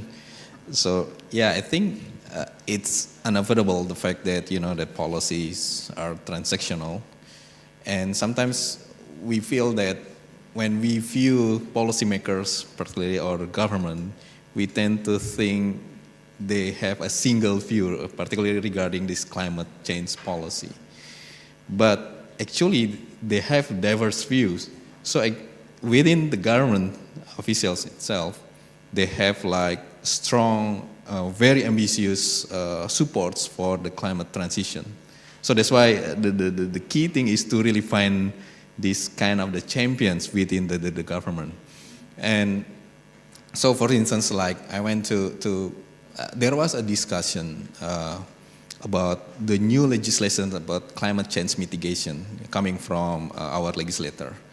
And there are a couple people from the government officials, exactly they have different views. Some, they have very ambitious view about these, contributions to reduce emissions. So that's I think, very interesting to see and to navigate which one that the champion of the climate change policy. And the second one, I guess, related with this transactional policy and the views, different diverse views of the government.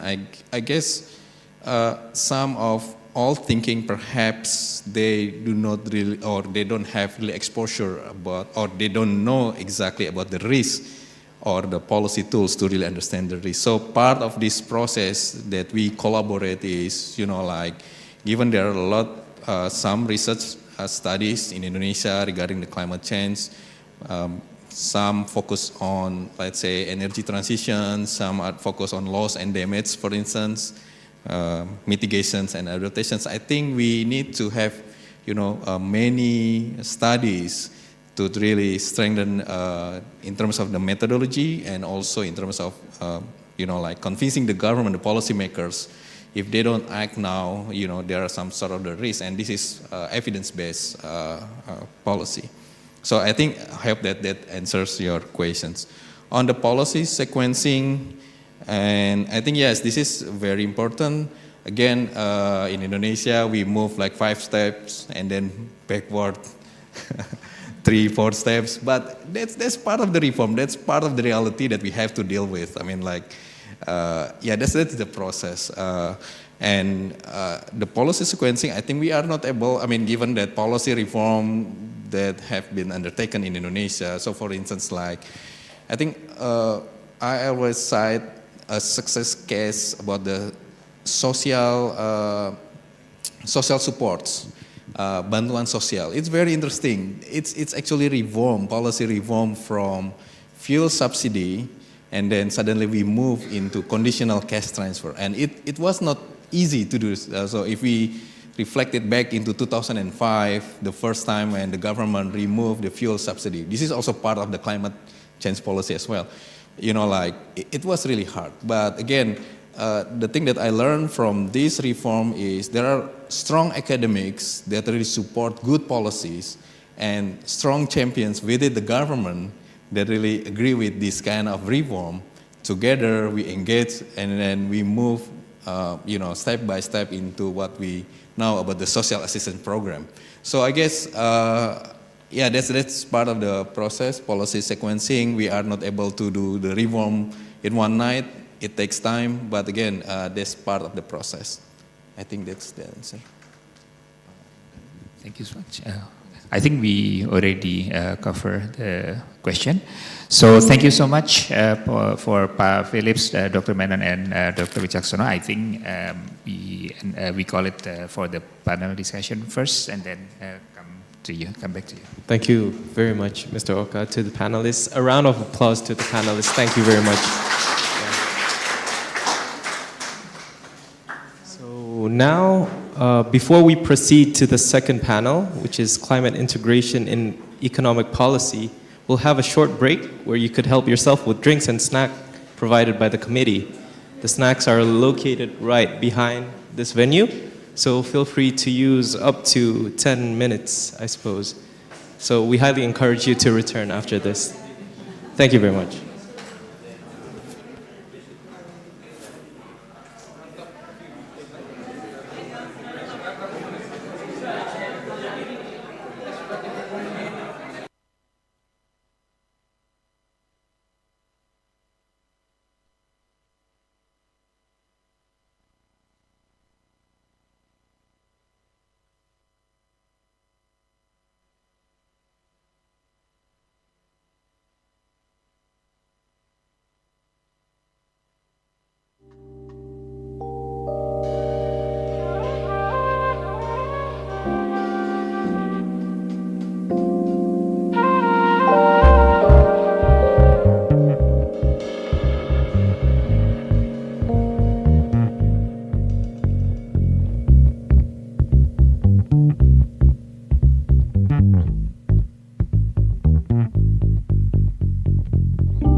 Ladies and gentlemen, attention please. To those outside of the venue, please return as we're about to begin the second panel session.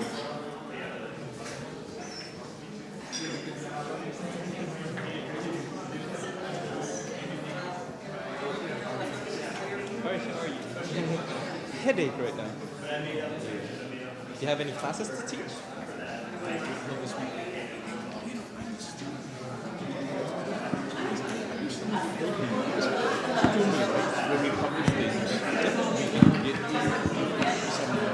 Oh, it's not out yet. So just keep track of what you're publishing, and then around September, you're gonna fill out. Yeah. All right. So we're gonna send an email to your. Yes. Yeah. Please. Yeah. Don't worry. Because I've got 4 weeks off. September.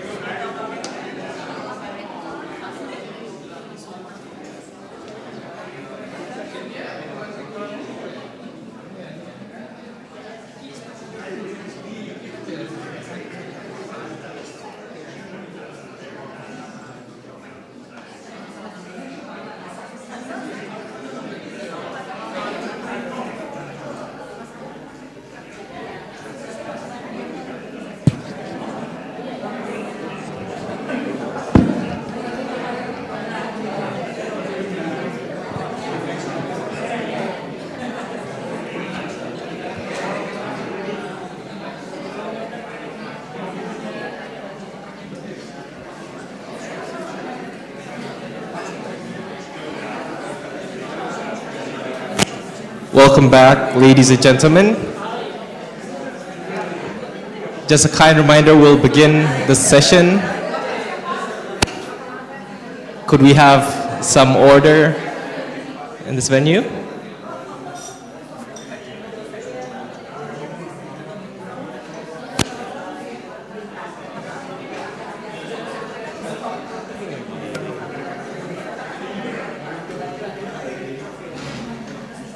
Attention please, ladies and gentlemen, please return to your seats as we're going to begin our second panel session. Thank you very much. So welcome back, ladies and gentlemen. Continuing our agenda, we'll now enter the second panel session, Climate Integration and Economic Policy. So I'd like to use this opportunity to pass the mic to Dr. Sirajuddin Arif, who will introduce you to the speakers and chair the session. Dr. Arif, the stage is yours.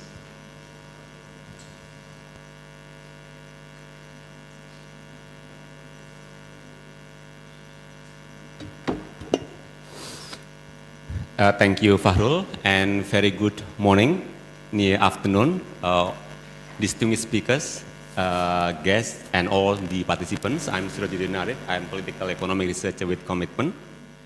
I feel honored to have the privilege to moderate the second session, which will discuss the interlinkages between climate crisis and economic policy making. I believe we are all aware that we are now in the critical moment in which climate crisis and economic policy making are no longer separate realms.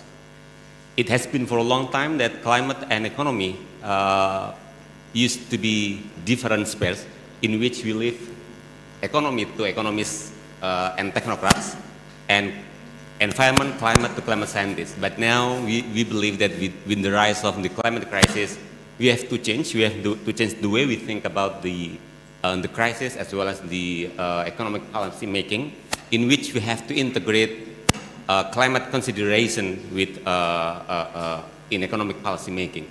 And we are very happy today that we have very distinguished speakers from both economics and climate. We have Dr. Rima Prima Arta, Dr. Michelle Safer, and Dr. Soni Mumbunan. Let me invite them to come forward.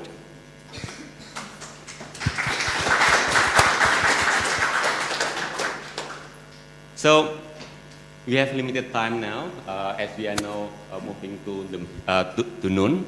So, I will invite the three speakers to talk about, let's say, 8 to 10 minutes. And after that, we will have question and answer about the linkages between climate and economic policy making. But before that, let me introduce the speakers today. First, Dr. Rima Prima Arta, she is economist by training. She holds a PhD in economics from the National Graduate Institute for Policy Studies in Japan. Now he is lecturer at the Faculty of Economics and Business at UI 3. Before coming to UI 3, she started her research activities with Semeru Research Institute.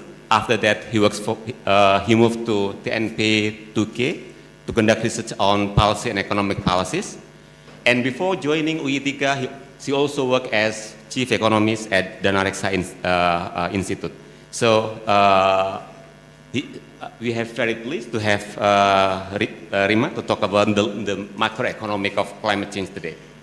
The second speaker, Dr. Michel Schaefer. So, as stated by Pak Philip, he is a climate scientist, lead climate scientist at Climate Analytic, as in the co-founder of the Climate Analytic. And he has worked many important works with many international agencies, including UN agencies. He also one of the writers for the IPCC report on climate change. And now, other than visiting lecture at IIIU, now actually he is a lecturer at Utrecht University. He is authored numerous peer-reviewed studies in high-impact journals such as Nature, Science, and Climate Change, and other works. So, and the third speaker, Dr. Sony Mumbunan. He is also economist by training. He holds a PhD degree in economics from Leipzig University in Germany. And he has done so many works, important works on climate, including his work with the KSP, with the presidential office. And now he is the head of MPP in climate change, NPP in climate policy, public policy, specializing in climate change. Before coming to IIIU, he also worked in another institute, including World Resource Institute, as well as Center for Climate and Sustainable Finance and the University of Indonesia. Now, before further ado, let me invite the first speaker, Dr. Rima Prima Arta.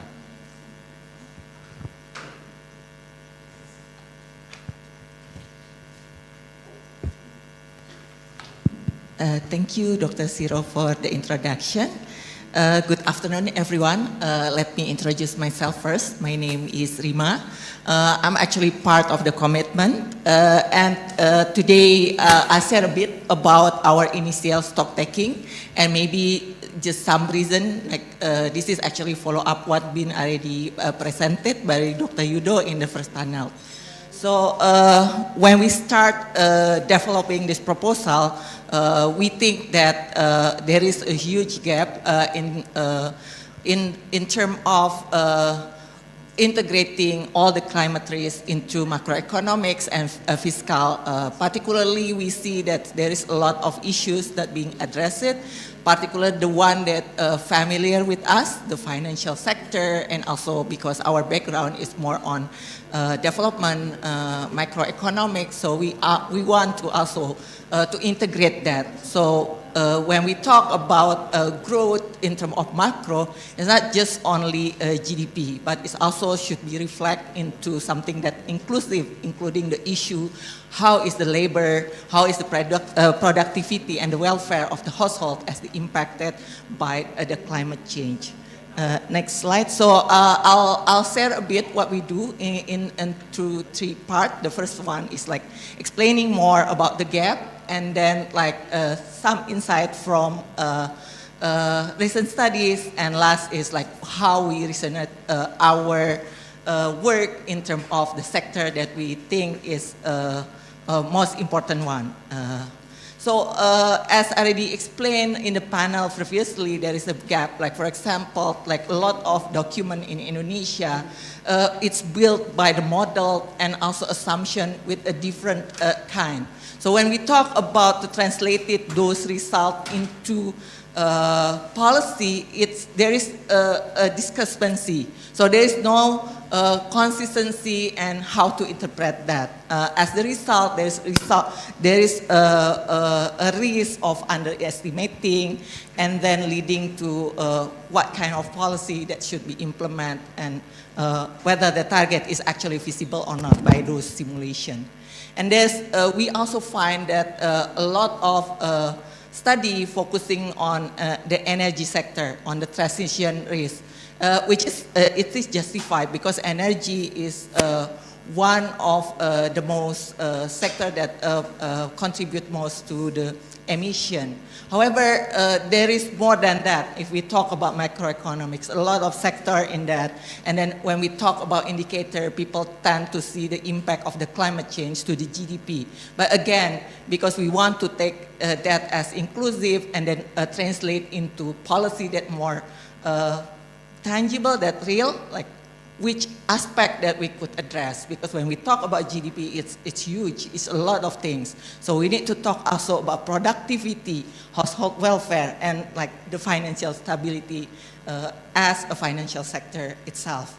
And then other things a lot of other things that not being discussed, we tend to explore that. So this is as a platform and also exercise when we can collaborate and discuss what is most important. Of course, we cannot do it by ourselves and we cannot tackle this alone. So in this particular session, we want to ask collaboration for you all to together we can create better framework. Yeah. Next. On the understanding on the climate risk in Indonesia, insight from some recent study, we come from at least there is three risks that can be categorized when we talk about economy or macroeconomy. So there is a physical risk, and then also there is a transition and mitigation risk. Sometimes they go together, sometimes they go separately. And then the last one is the adaptation risk. And we have this policy question on how to integrate all these risks into the macroeconomic framework, how we count this risk into how the economic stability and those kind of things. And a lot of finding on the recent studies that trying to answer that in the space of physical and also transition and mitigation, but less than speak about adaptation. So, which is it's quite important also, but not really particularly being discussed as separate. But sometimes it's being discussed just part of the physical or the mitigation risk. So therefore, it's a room for a discussion for us. And one of the recent study that I want to highlight is just recently published by IMF. It's part of the financial sector assessment program. They highlighted about the importance of physical and also transition and mitigation risk in the financial sector. According to their result, the physical risk might not be it's low to moderate impact to the finance sector in Indonesia. However, in the mitigation risk and the transition, it could lead to 700 basis point increase on the collapse of the finance sector, particularly on the sector that carbon intensive. Yeah. So those kind of exercise probably not much being conducted, and we want to think also on this space. And of course, like I said in the beginning, because our background is not just macroeconomics, but we also talk about microeconomics, so we want to combine that and then see more indicator that reflects in those both space, yeah, macro and micro. So I think by combining those things, we can have more comprehensive policy. That's what we aim through this platform. And lastly, we are the, next slide. So the last one is about this is, of course, this is some initial work when we try to map the pathway why we want to focus these three sectors, like the housing sector, and then of course the one that already being discussed by a lot of people, the early retirement of the coal plantation. And other that thing is because of I think this is related to the new issues on the geopolitics and trade. Because previously, if we want to address American market, probably it's not that issues, the environmental, especially now. But for Euro market, probably different. The requirement on sustainability and those kind of aspects is becoming important. And one of our commodities is the palm oil, which is require a sustainable process. And transitioning to those, I think there's one of participants already asked, like when transitioning to those things, there is a risk also in terms of moving the labor, and then also will be affecting the productivity and will be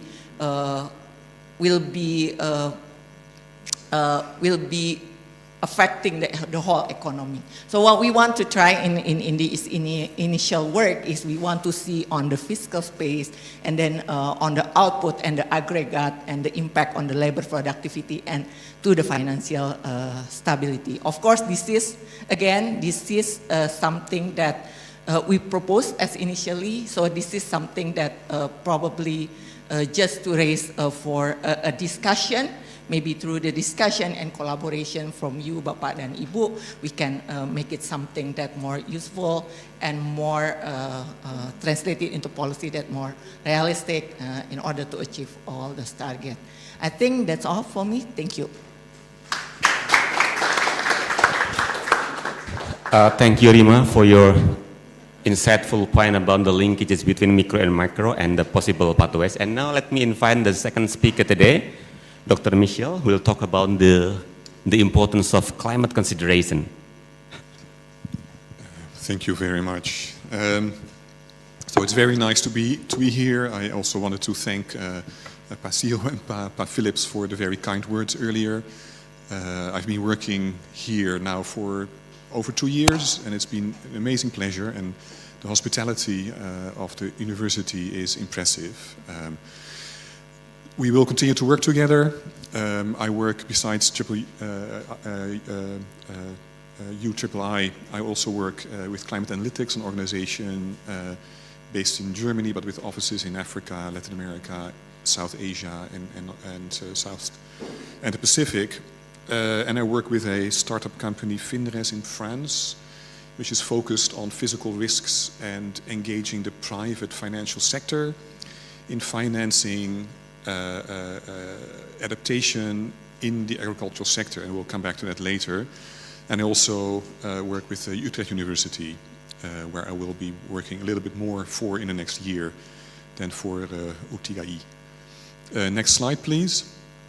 My students here know that I try to put quite complex issues from the physical sciences and then trigger discussions about, so what do they imply for social sciences, political science, economic sciences, and so on. What can each of those disciplines learn from each other? And so I would like to start with this here. It is based on the physical sciences. We have a depiction of observed global mean temperatures, rising slowly, as we know, that's climate change. And then projections, expectations of global mean temperatures into the future. And why I wanted to highlight here is, where do the uncertainties come from? Because we cannot perfectly predict future climate. We know this. The climate system is a chaotic, dynamical system. So it has fundamental levels of unpredictability within given statistical boundaries. And so if we do a projection of climate change, including therefore of impacts, risks, then in the first few years, let's say 10 years, it's the intrinsic levels of unpredictability, the chaotic nature of the system, that determines that we cannot predict the future and that we have uncertainty. And so that's depicted by this orange range of uncertainty in future warming. But as we move on, other sources of uncertainty start to kick in. So in blue, it's a depiction of our limited understanding of the climate system. So we don't perfectly know how sensitive the climate system is to increases in greenhouse gas concentrations. And so blue is our limited understanding of the physics, you can say. And it becomes more and more important, and it's dominant on a time scale of, let's say, 10 to 40 or 50 years. And then finally, more and more important are the uncertainties, what we don't know about how the global economy, how it will develop, how the geopolitics will develop. And so the emissions scenarios in green become the most dominant factor on the very long time scale. Now, a lot of what I'm saying here about the physical sciences also applies to economics. We know that we have perhaps a chaotic dynamical system. We have unpredictability. We know that there is a certain risks that markets may fail. We cannot predict that they will fail on the 23rd of January of 2027. And so we also need to work with a lot of the same approaches that we work with in the physical sciences. And that means that we have to, when we do in the interplay between the climate physics and economics, we need to look at the different time scales of a problem. And so if we go to the next slide, please. So if we look at just the first 10 years, there are basically two approaches. There may be more, but two main approaches which we use to estimate the physical risks, the impacts from climate change on our economies. So one would be what we call geoeconomic narratives, maybe scenarios. An example is in the NGFS work, the Network for Greening the Financial Sector. I'm sure many of you are familiar with this work. Building narratives of, so we may have specific disasters happening in specific regions in 2025, 26, 27. And then we calculate for those specific cases or scenarios, what are the economic impacts on trade, on inflation, on GDP development, and so in those regions, but also in all other regions that do trade with the regions where the impacts are. So it's a very specific calculation of these things may happen, and then what do we do? And then the second approach is more a probabilistic framework. After we identify where the main vulnerabilities, for example, are in Indonesia, we can look at, for example, at inflation related to food prices. Rice is a very important staple. Rice is locally produced. It's also imported mainly from Thailand and Vietnam. So what happens when there is a failed harvest in Indonesia? What happens when there is a failed harvest in Thailand and Vietnam? To food prices for Indonesia and food security. And we can express that in probabilistic terms. We can say, okay, there is an X percentage of these crops fail in those regions. And what we do, for example, in FINRES is we do this and we can calculate with our crop models that, for example, a disaster which used to happen once every 20 years, because of climate change, will be happening more than 2 times per 20 years, or in other words, once per 10 years. Or such a disaster once in 20 years will become more severe. It used to be like a 10% decline in crop yields, but now every 20 years it will be a 25% decrease in crop yields because of drought, storms, or flooding. And so those two approaches, they are relevant for the short term, and that's what we, I think, would need to explore in this project, because it gives rise to different recommendations, and it allows for a different way to evaluate policy packages to increase our resilience. Next slide, please. Now, if we look at the longer term, so now we're looking at 10 or 50 years, that's a long planning horizon for public policy, but it is relevant because we are investing in long-term infrastructure, for example. So we need to know not just what's happening in the next year, the next 10 years, but what's happening over the lifetime of, for example, these investments in infrastructure. Different kinds of phenomena start to play a role. It's not so much the near-term probability or the near-term storylines. Now we're looking into the long-term and our understanding of the system. And then if we look at, for example, on the left-hand side from IPCC, the most recent assessment report, there's a lot of uncertainty in what economic models teach us about the impacts. And they fall apart in basically two categories.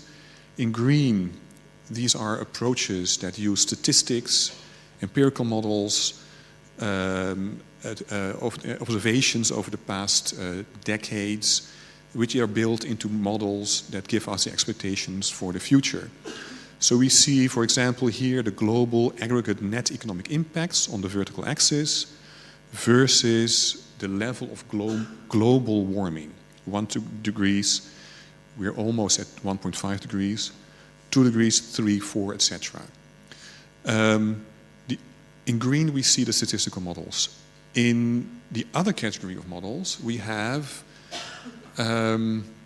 what we call damage functions based on a different way of bottom-up approaches that analyze a sector, calculate the sensitivity, let's say, of the damages to global warming, go to another sector, and then finally add it all up to a total GDP impact. The issue with these two approaches, statistical approaches, we know that they may not be reliable when the climate changes drastically because they are based on observations of the past, but they are comprehensive because by definition they are based on data for the whole economy. The other approach, which starting bottom up, has a very fundamental problem, which is they can never be comprehensive. They always miss parts of the sectors, part of the mechanisms, and so they also tend to cluster high estimates for the statistical methodologies, low estimates for the bottom-up models. Can you click, please? And it's also not enough to talk only about the risk and the impacts. We need to talk about adaptation. And why is this important in a project on economics? It's because the present-day status of adaptation determines how climate resilient our economies are and how climate resilient parts of our population are. On the bottom right is an example, again from IPCC, where we see for several regions in the world, we see in dark blue the present states of adaptation split into two population categories, one high income within these countries, so not between countries, and then on each pair of bars at the bottom, lower income parts of the population within the same country. And we see that by far in every region and in every sector of impacts, high-income population is better adapted to climate risks than lower-income parts of the population. So we have a very distinct difference in risk given present levels of adaptation. And then if we also look in orange, let's say planned adaptation, we see that in many cases there are plans to allow the lower income populations to catch up. But we still need to see those plans come to fruition. And so will that actually happen? What are the best policies to make that happen? Are important questions. And then finally, in light, let's call it light orange, we see the full potential of adaptation, which still leaves residual damages. And that's an important point. We have to do mitigation. Global mitigation is essential. We have to limit warming to 1.5 degrees, well below 2 degrees. We have to do a full push on adaptation. But even with a full push on both, there will still be damages left that our economies need to deal with. That's where the whole issue of loss and damage comes from. Next slide. So talking about loss and damage, it's also in international politics. It's a very essential topic within UNFCCC negotiations. Where does it come from? It comes from limits to adaptation. There are different kinds of limits to adaptation. There are limits to adaptation simply because the physical adaptation has limits. We can build resilient infrastructure, but if the flooding is too heavy, we still wash away our roads. So from an economic, as I also teach in my class for over the past years, there is an economic optimal level of adaptation. In blue, we see the benefits from adaptation. As we start to invest, there's very rapidly rising benefits, but there may be a saturation of it as we invest more, because it gets harder and harder to increase the level of protection. The cost of adaptation, first, obviously, we will choose the cheaper options. So the costs rise slowly. But then, as we have to increase the level of protection, they get more and more expensive, so the costs escalate. So the point of economic optimal is where the slope of these curves are the same. It means that the marginal cost of investments are the same.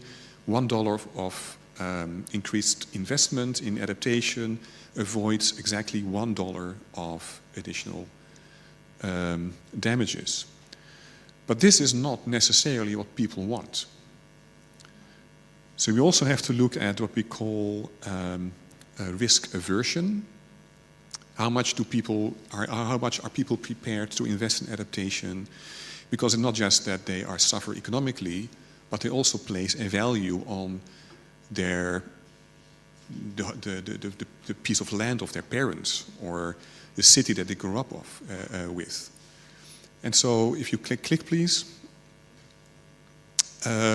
We need to pull all of these together into depicting what level of protection every individual adaptation intervention can offer, and all other kinds of benefits that they may offer as well. Next slide, please. Now, finally, I want to make a plea in a project like this, to really also engage with the private sector. And my point is illustrated by the figure in the lower left. These are recent best estimates. It's very hard, it's very uncertain, but they are best estimate of the global financial flows in climate. On the left-hand side, we have mitigation. So there is billions of dollars invested in mitigation globally, both by the private sector in orange and by public finance in blue. And so we see that there is a strong economic case, apparently, also in the private sector, to invest in clean, green technologies. Otherwise, we would not have these huge financial flows already existing globally. So that's good news, right? But then if you look at adaptation, so first of all, the total financial flows globally are small, far below what is necessary. And we see that most of that is public finance. There's only a very tiny level of investments coming from the private sector in adaptation. The larger part comes actually from households and individual people. So they are investing by necessity to protect their homes, their livelihoods, and so on. So this figure alone triggers for me fundamental questions that need to be addressed in a project like this, looking at the roles of public finance versus the private sector, and how to engage the private sector. So one more click, please. And that means that we need to talk not just about risks. I know that we're talking in the project about physical risks, transition risks, and so on. But as Ibu Rima, you also put on in some of your slides, that we have to look at also the benefits and the opportunities. And that is the way to engage the private sector, not just in mitigation, but also in adaptation. So we can put numbers to the benefits of different adaptation options on the lower right-hand side, that's work that we did with the Global Center on Adaptation. It's to calculate the benefit to cost ratio of some of these technologies or intervention. That kind of calculation specifically for Indonesia, I believe would be extremely helpful to engage not just the public sector but also the private sector in what needs to happen in the next years. Thank you.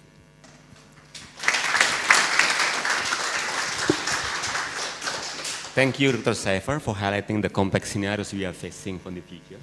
Now let me invite Dr. Sony Mumbunan, who will talk about how to integrate climate change into the economics in Indonesia.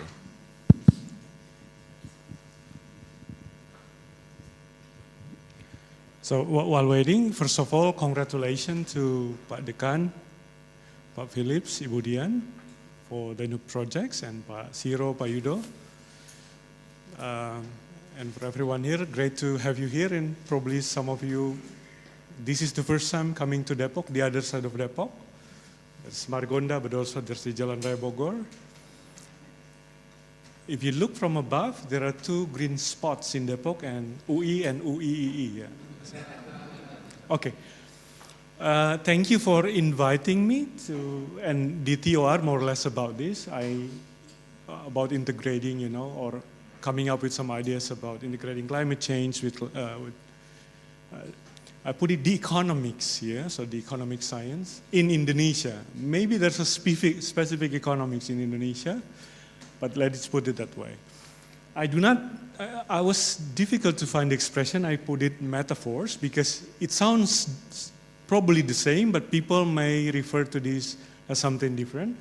And 3 reflections. Please continue. So, the first 3 metaphors, Pak Siro, mohon diingatkan waktunya. Continue, please. Yeah. Okay, it's on the economic development, low carbon, climate resilient. Pak Dekan Vos, Pak Philip has mentioned Indonesia positioned itself as somewhere in between, you know, the global north and the global south. Indonesia wants to provide leadership, and from this figure we know Indonesia is at least leading in some part of the discussion. This is the model exercise before COVID, and it already inspires to be having a low carbon development. We see here with different, scenarios, with different degree of ambition for climate stabilization, emission reduction, and so on, Indonesia can get certain level of economic growth. So when there is a discussion on 8%, 6%, whatever percent, we stick to this exercise by Bappenas. This is one of the best available modeling exercise that Indonesia has. The bad news, all of them will go somewhere, going down, but after 100 years of Indonesia's independence, so don't worry about that. As Keynes mentioned, in the long run, we all died. So, yes, so just skip the pergumulan for this week, next month. Yeah? But at least the 6% at least, or above that, can be achieved given different interventions. That's why at MPP we learn, I am teaching multi-sectors and multi-thematic models. So we bring all the sectors, the all NDC, land-based, energy, industrial processing ways, put it together, and we see how it will hit the economic growth. Continue, please. That's the first one. The second narrative, move to finance. Risk perception is central to those having money, right? And climate change and finance is two-way direction. So the perception about transition risk or physical risk affect the decision on credits, decision on whatever that the bank needs to lend. There has been a growing research on this, and we put this, and thanks a lot for Firia, who has the courage to support works like this. I'll show one of the results later on in the very end of the slides. Continue, please. So this is the third. So I'm looking at development, economic development, finance, and then fiscal. Given the interest of time, I don't touch monetary, the most difficult one, but this one, fiscal metaphor. Again, I like to recall back to what Pak Dekan mentioned. Indonesia is Indonesia, stuck somewhere in between, global north, global south. Miskin enggak, tapi kaya belum. That's Indonesia. Okay? So what Indonesia presents itself in the negotiation, I mentioned two very important. And Pak Dekan, please report to the higher level, Pak Dekan Pos.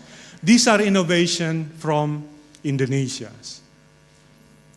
Starting next year, there will be Village One based on climate risk. We call it IRID. IRID is hemat, say Ministry of Finance, right? Index Risiko Iklim Desa, IRID.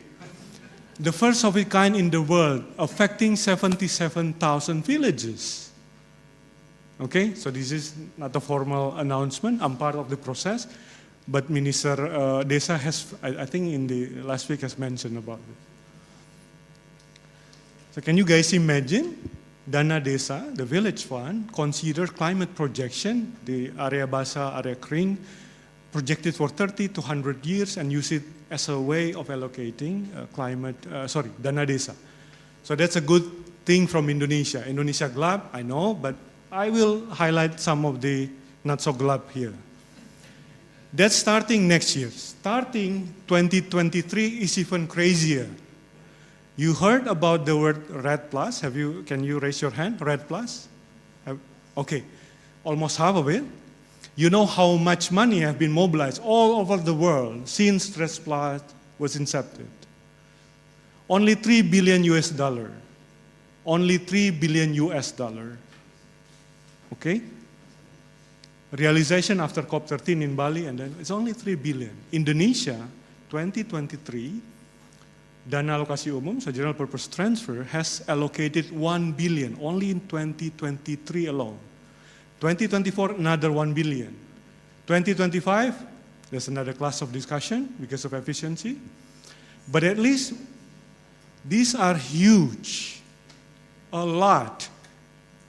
So I expect myself, if someone teaching MPP here, when we go to climate negotiation, don't beg for money.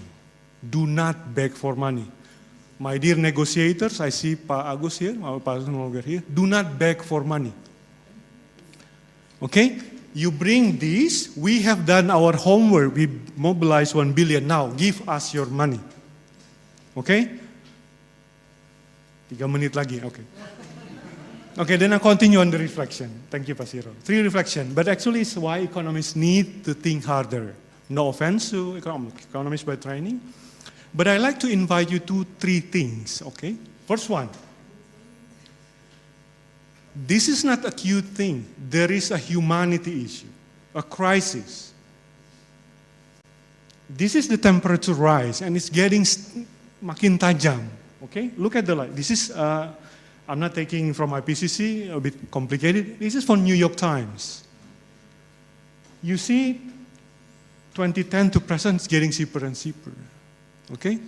When climate crisis hits, no discussion on economy, no discussion on economic growth, no discussion on interest rate, no discussion on that. Okay? So please think about this. And on the right side, on the right-hand side, from your side, there's historical emission. The green one is what we need to do, and the current one is the orange, and the pledges, the NDC of all countries, somewhere in between, in the middle. So we are not racing to the need. That's the bad news. So how can economics think about this challenge? The Pope has talked about this, the presidents, all the presidents have talked, everyone, the Greta is, all are talking about this, but this is very crucial. So that's why it's very important that this university has Indonesia's first climate change policy program. We tried in UI for 10 years, not realized, but at least at another side of Depok. Okay, so remember, we are not delivering what is needed by science. Okay, unless you don't trust science, that's another class of discussion, but at least what science needs is, we are not delivering. So, we need to deliver that, okay? Pak Siro, 1 menit lagi. 2, please continue. That's reflection number 1. Reflection number 2, this is the commitment project. Good luck. You will be having a headache, Pak Siro and Pak Yudo. Combining this is a bear, okay? There's some sense of combining monetary and fiscal, fiscal and finance, development planning, but these are not really talking to each other. So we hope, and Ibu Shanti and colleagues from Firia, we hope by this project there will be Indonesia first, I call it that, integrated framework. So this is a challenge to great minds here, Faculty of Economics, Faculty of Social Sciences. I think we can come up with Indonesia's first integrated framework for combining this. We have the modalities to do that, just sit and write, which is a luxury here. Yeah. The third reflection, the final one, okay. In the end, what we talk need capacities. And I pick one survey supported by Firia. So the survey asked 5,400 Bank Daerah employees. The survey has been quite lucky because they have access to survey to almost all of the Indonesian Bank Daerah. The question, there are many questions, so one of the questions, have you heard carbon tax? Have you heard carbon market? Have you heard carbon trade? And the most difficult one, have you heard carbon exchange? These are bankers, these are bank employees, okay? You see, so there are different group of bank. We divided by the core capital, small, middle, and then the large one. Around half of them, the first time they heard about this word is in the survey. The survey. So can you imagine? You all talk about very sophisticated IPCC, NDCs, LTS maybe. These are Indonesia's bankers. But I see opportunities. Ibu Dian, Pak Dekan, Pak Philips, maybe we can offer programs to capacity building. Funders, ClimateWorks, Ibu, I can just chip in, so 100 to 100, just funded it here, we can deliver that.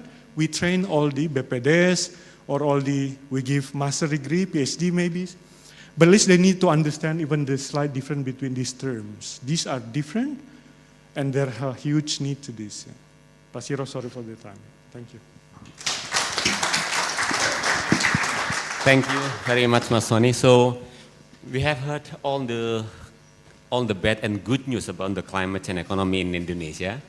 And thanks for Pak Soni's good sense of humor that make us more semangat, not less discouraged to deal with the climate.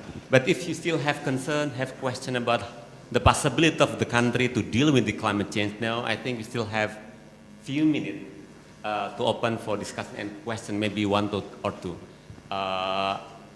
One and two over there, please. Oh. One and two open the back, please. Oh, sorry, maybe the last one for Thank you, Pak Siro, for the opportunity. My name is Robi. I'm from INDEF. I have a question for Pak Soni. You shared about how to integrate the fiscal, the monetary, and the finance, including the development planning, to integrate all that to economics and how it deals with climate change. I know this is a launch event of commitment, so there are so many works to do ahead, and I applaud this initiative. I think it's very important and very necessary to make the economic argument. My question is just to probe your insights. Probably you have preliminary assessment or observation about the appetite of the current government to move beyond, ordinary orthodox economic policymaking and macroeconomic policymaking to pursue more broad policy agenda. What I have in mind specifically, just as examples, like how do we try to rethink the doctrine of sound finance and move toward functional finance, how we budget our fiscal space according to our public goals. And the second is related to energy transition. I I know Pak Sony have research about the UBI, Universal Basic Income.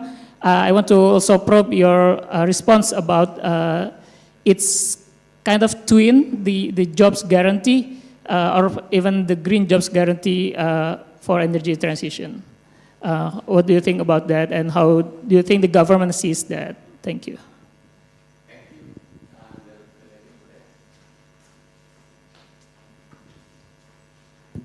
Hello, good morning all. Thank you for the insightful presentation. My name is Erina. I'm from IESR, Institute for Essential Services Reform.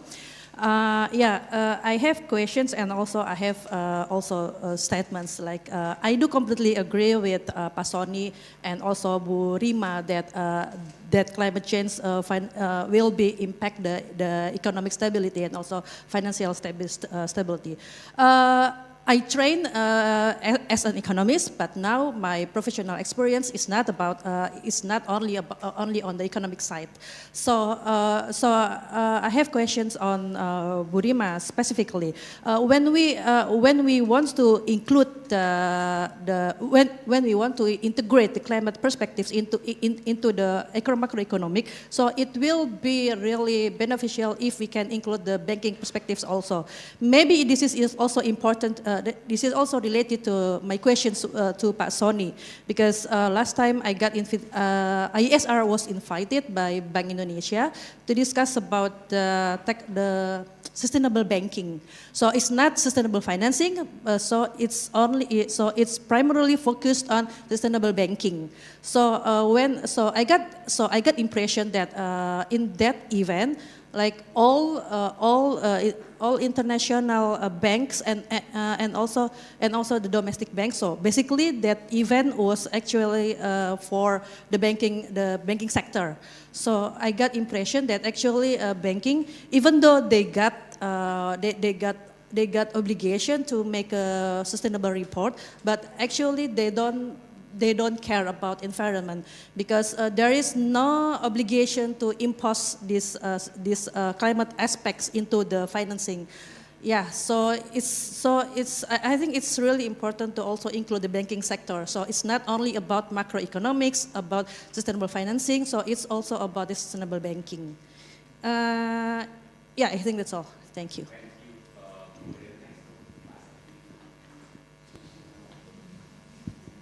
Okay, thank you. My name is Asep. I am from Faculty of Social Science. I am a qualitative researcher by training, and I consider myself as tukang jajan. So I'm familiar with every street food and every aci-acian, cimol, cilok, and cireng. And my problem with climate change is that I see that every single time rain falls in these months, June and July, they must delay their activities, their selling activities. Iced tea seller, for instance, who rely heavily on dry season, now they face a huge challenge with this climate change issue. So my question is quite simple. If I want to inform the policymakers, for instance, to build hawker center like in Singapore, how to connect this micro story to the issue of macroeconomics? Thank you. Thank you. So we have 3 to 4 very good questions to Pasoni. My last question to Dr. Seffer. If we miss in Indonesia, especially if we as accumulative miss some, let's say, target of reducing the emission, what will happen actually for us? Thank you. Let's start from maybe from okay.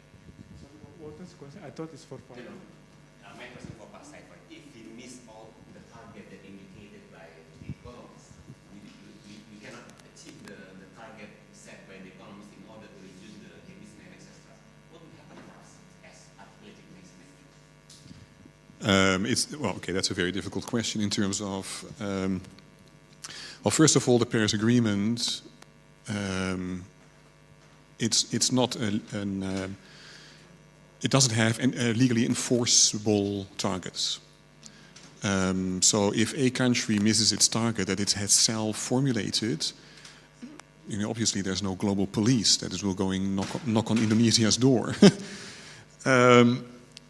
There is, of course, a political certain reputation damage when countries don't achieve their targets. And some countries are more sensitive to this than others.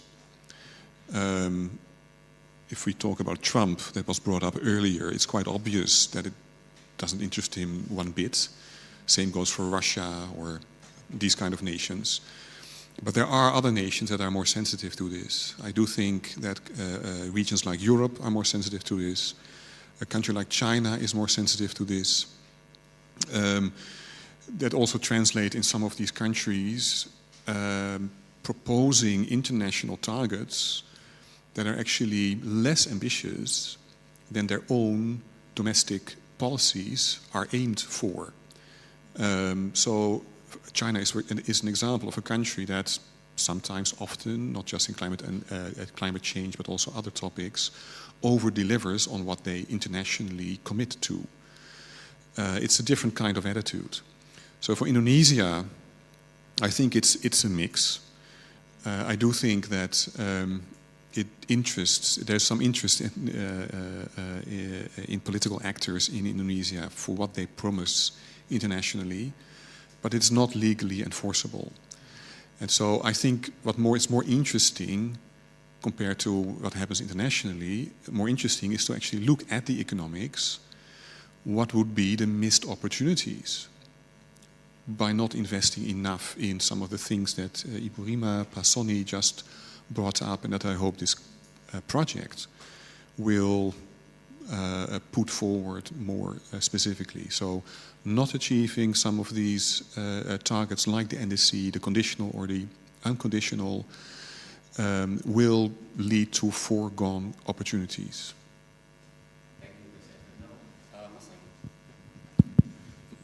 Thank you. So let me respond to the colleague from IESR.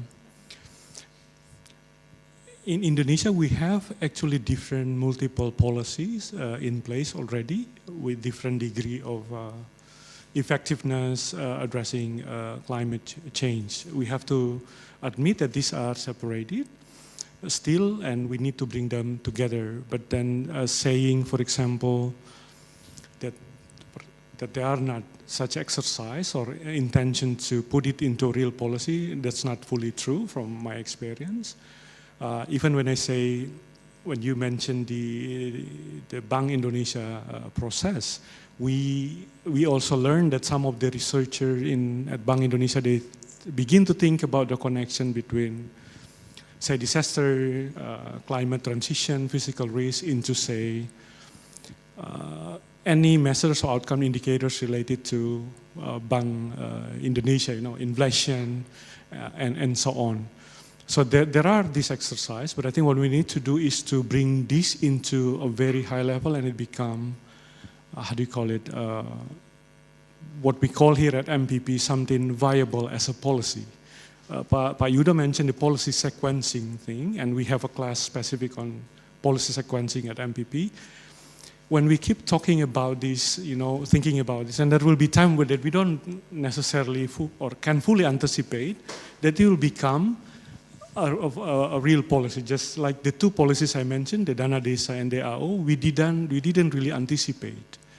But then the people who brought this into fruition are those who, in the past 5 years, were doing PhD and were talking to us.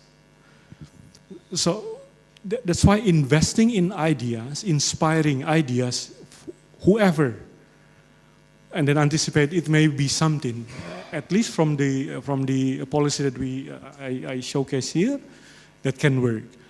But again, we have to admit this is not easy, and sometimes we cannot. I think Pasiro may help us, a colleague from political science, identifying champions. And turnover, especially in the era, is very high, so it's very difficult to really identify champion.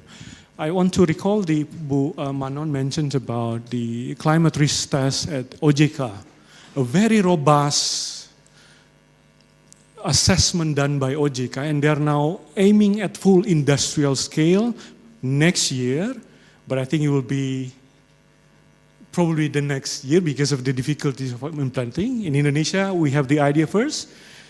The difficulties will just come later, right? But that's okay. Much better than without ideas, right? So OJK has done it, but then we need to bring, and we hope Komitmen can bring these different good stories and innovations into something that is at least integrated. I hope I can address your question, but yes, and ISR has a lot of innovative ideas, and we're really thankful for that. To your question, actually I stopped talking about basic income because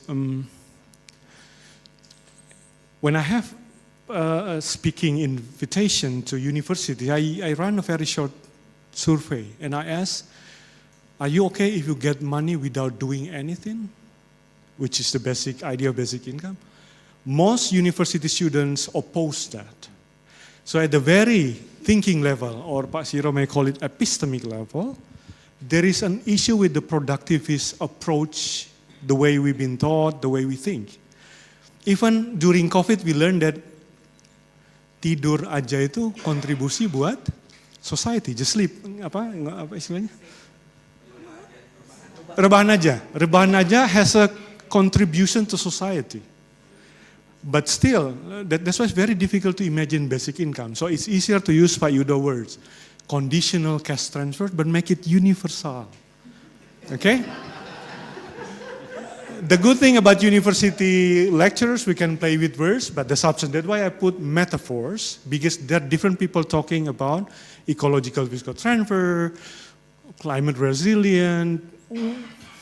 Every country, every donor, they want to have their baby's legacy, they change the name, the content are the same. So hundreds of names. Yeah? That's why we call it metaphors. So that's why we do not talk about this, because our awareness hasn't achieved that part of, or that level. But I think the way we talk about, I think today we learned that the Badan Pengentasan Commission mentioned that it will be given to all elderly, right? That's already basic income, but what we call categorical basic income. Certain age cohort, they will get it. So whether you like President Prabowo or not, that's supposed to be applauded. That's a categorical basic income. But I know you want to be universal as possible, right? And then we asked Firia, can you help with making it more universal? That will be great. I always speech. Oh, okay, thank you. For the first question about the banking sector, of course, we try to include that in our framework, because particularly when we talk about specific sector that we highlighted, those are related to the banking sector. And probably in the financial sector is also insurance, because all the physical risks will tied with insurance, and when we do not manage, probably the insurance company cannot anticipate those things, yeah, and maybe will affecting the financial sector the whole. So it will be. On the last question about how to include all these climate risks into equation when we talk about all these pedagang kaki lima and like a small vendor, probably it's possible, but the problem is just with the detail of the data. So what we can do is actually transform all the macro simulation into micro simulation. So we have this all BPS data in household level, and it can identify some of the information, like whether you work informally or not formally, and then whether they have asset, and whether the location is actually vulnerable to all these climate risks. But of course, we will not like going into very detail because the data limitation. And also what I want to highlight in here is through this initiative, what we want to propose is something that open access for everyone. So whenever there is another issues or there is another data on other sector, so they can just jump in. Because I think one of the issues on all this modeling is the transparency. So when people start to do modeling, they have to do with the scratch, from the scratch. And then even those communication between ministry is not that fluid. So they start with the new things, and in the end, it has different assumption and different result, which is translated into policy that not really relevant to others. Yeah, but what we want to try, I think some of other colleagues from others organization also start this. So we want to work together with everybody who work on this area, and then hopefully in the next future we will have like more transparency in terms of that, in terms of model and framework. Of course, we cannot do it alone, and economic is done with many sectors. So I think we want to create some living document through this initiative. Thank you, Rima. Okay, so I believe 1 hour might not be sufficient to talk about all the problem that we have, given the critical problem we had with the climate change. And indeed, actually, 1 hour is already passed, but let me ask whether we still have time. Or maybe I think, so I'm sorry, due to the limited time, I think we will have a time to talk with our speakers during the lunch. So thanks very much, Dr. Rima, Dr. Soni, and Dr. Michelle Zephyr. Let's give them a round of applause. And now let's turn it back. So thank you very much to all the panelists as well as Dr. Arif for chairing the session. You may return to your seats. So for our final agenda, before we close, please welcome Professor Dian Mashita to deliver her closing remarks. Professor, please.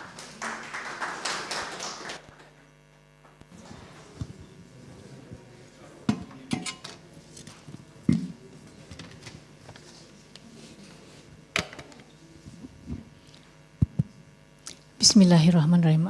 Assalamualaikum warahmatullahi wabarakatuh.